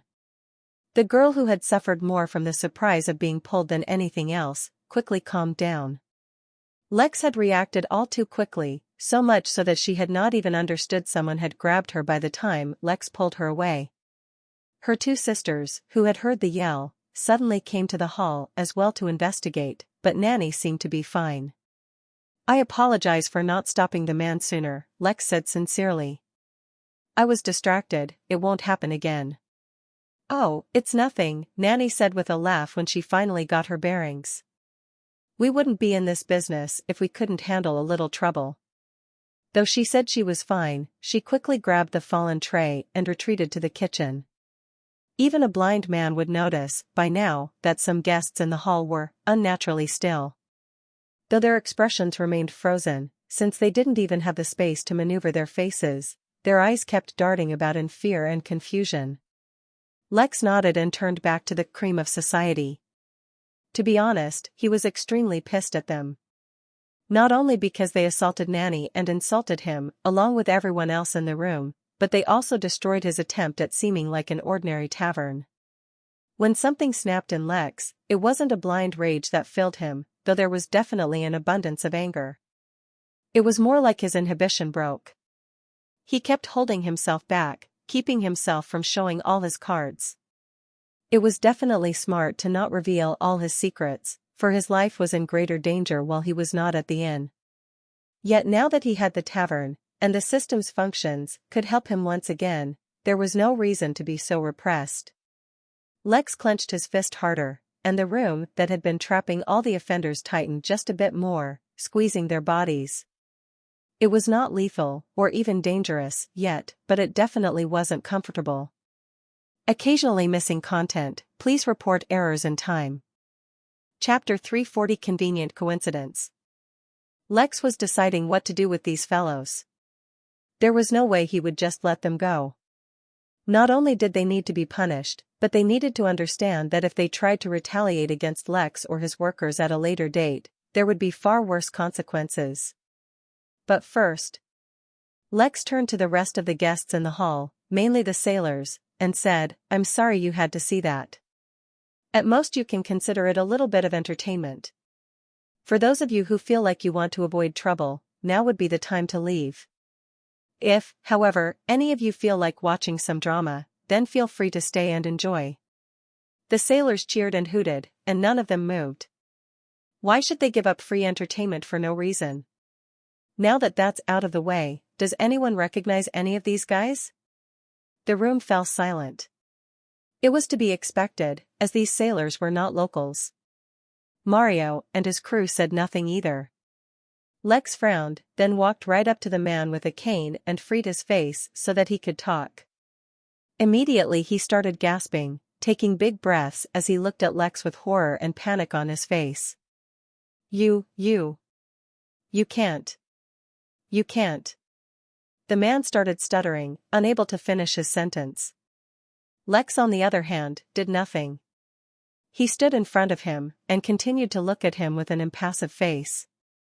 The sheer extent of the indifference on Lex's face scared the man even more for some reason, and he quickly found himself unable to maintain eye contact with Lex. When he looked away from Lex finally nodded and began to speak. "Who are you, and where are you from?" he asked, making sure to leave his voice as bland as possible. I. You. Stop, Lex suddenly said, realizing the man wouldn't be able to speak. Just stop.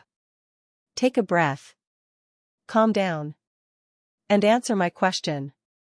The man obeyed Lex's orders, but when he calmed down, and finally was able to talk, he also regained a bit of his wits. Do you know how much trouble you're in? Do you know who I am? He asked, his voice still trembling, though he was trying to seem more confident. Obviously I don't know who you are, otherwise I would not ask. And before you try to threaten me with your identity, know that I don't care in the slightest about it. So, now, answer my questions carefully. Or else, I'll just throw you lot in the back room and wait till someone comes to find you, and then I'll ask them instead. Lex's threat seemed to do wonders, and the man quickly began to explain their background, no doubt doing his best to exaggerate as much as he could. In summary, the law was very loose in neutral lands, and as long as one wasn't too excessive, they could live as they liked. Since this neutral territory was controlled by a human, many powerful and wealthy human families settled in this region, forming a society of elites who more or less treated themselves as kings and queens. So long as they didn't antagonize the Noel family, they could do pretty much whatever they wished. After he understood everything, Lex freed one of the random followers from his bindings, and instructed him to go find their backers, whoever they were. He was very clear in explaining the fact that he had no intentions of letting the rest of the group go until each of the respective families or powers behind them came. Since he had already messed up his ordinary tavern routine, it was best to go all out. Once the freed man scurried away, Lex turned his attention to Mario. Without saying a word, he came and sat opposite to the man, his mood clearly very different from when they started their conversation earlier. You know, I've heard about you. Not a lot, but just enough to get an impression, said Lex, slowly. Oh? And what is your impression? Mario asked, curiously. My impression is that it's quite a convenient coincidence that the stupidest lot of self-titled nobles came to cause trouble at my tavern the very day you came to visit. Mario raised an eyebrow in question. McLean finished his drink and stood up reluctantly. The Lady Cosmos show was just too amazing, making him want to never leave. Moreover, he heard a rumor that a bikini segment was supposed to come up. Yet as alluring as it was, he had to get to work. He knew that the moment he entered the bank vault, chances were high he'd trigger some kind of alarm. He could have bought more stuff to help him remain undetected from the inn, but if he had the money to afford that stuff in the first place, he wouldn't be robbing a bank. He picked up the various bags he'd left in a room he previously rented at the inn, put on a mask and exited, coming out right in the middle of the vault. Surprisingly, the vault was well lit even at night. It only made it more convenient for him. Not bothering with any kind of stealth, he took out the only weapon he bought from the inn, a heated knife that could easily cut through the toughest zombie hide. He'd blown all his savings on this, but it was about to pay off. Starting from a random corner, Anakin began to cut open the safety deposit boxes and began filling his backpacks with whatever he found. There were an annoying number of documents, a lot of nudes, some computer hard drives, but mostly it was just cash, jewelry, and gold. Anakin did not get greedy. As soon as the alarm he set on his wristwatch went off, he packed his bags and returned to the inn. Maybe he would have had more time, and maybe his little heist hadn't even been noticed yet. Or maybe it had. None of it mattered. Anakin had set rules for himself, and he would abide by those rules. Besides, he had money to spare now. Just to be safe, he'd be spending a week at the inn before he tried to return.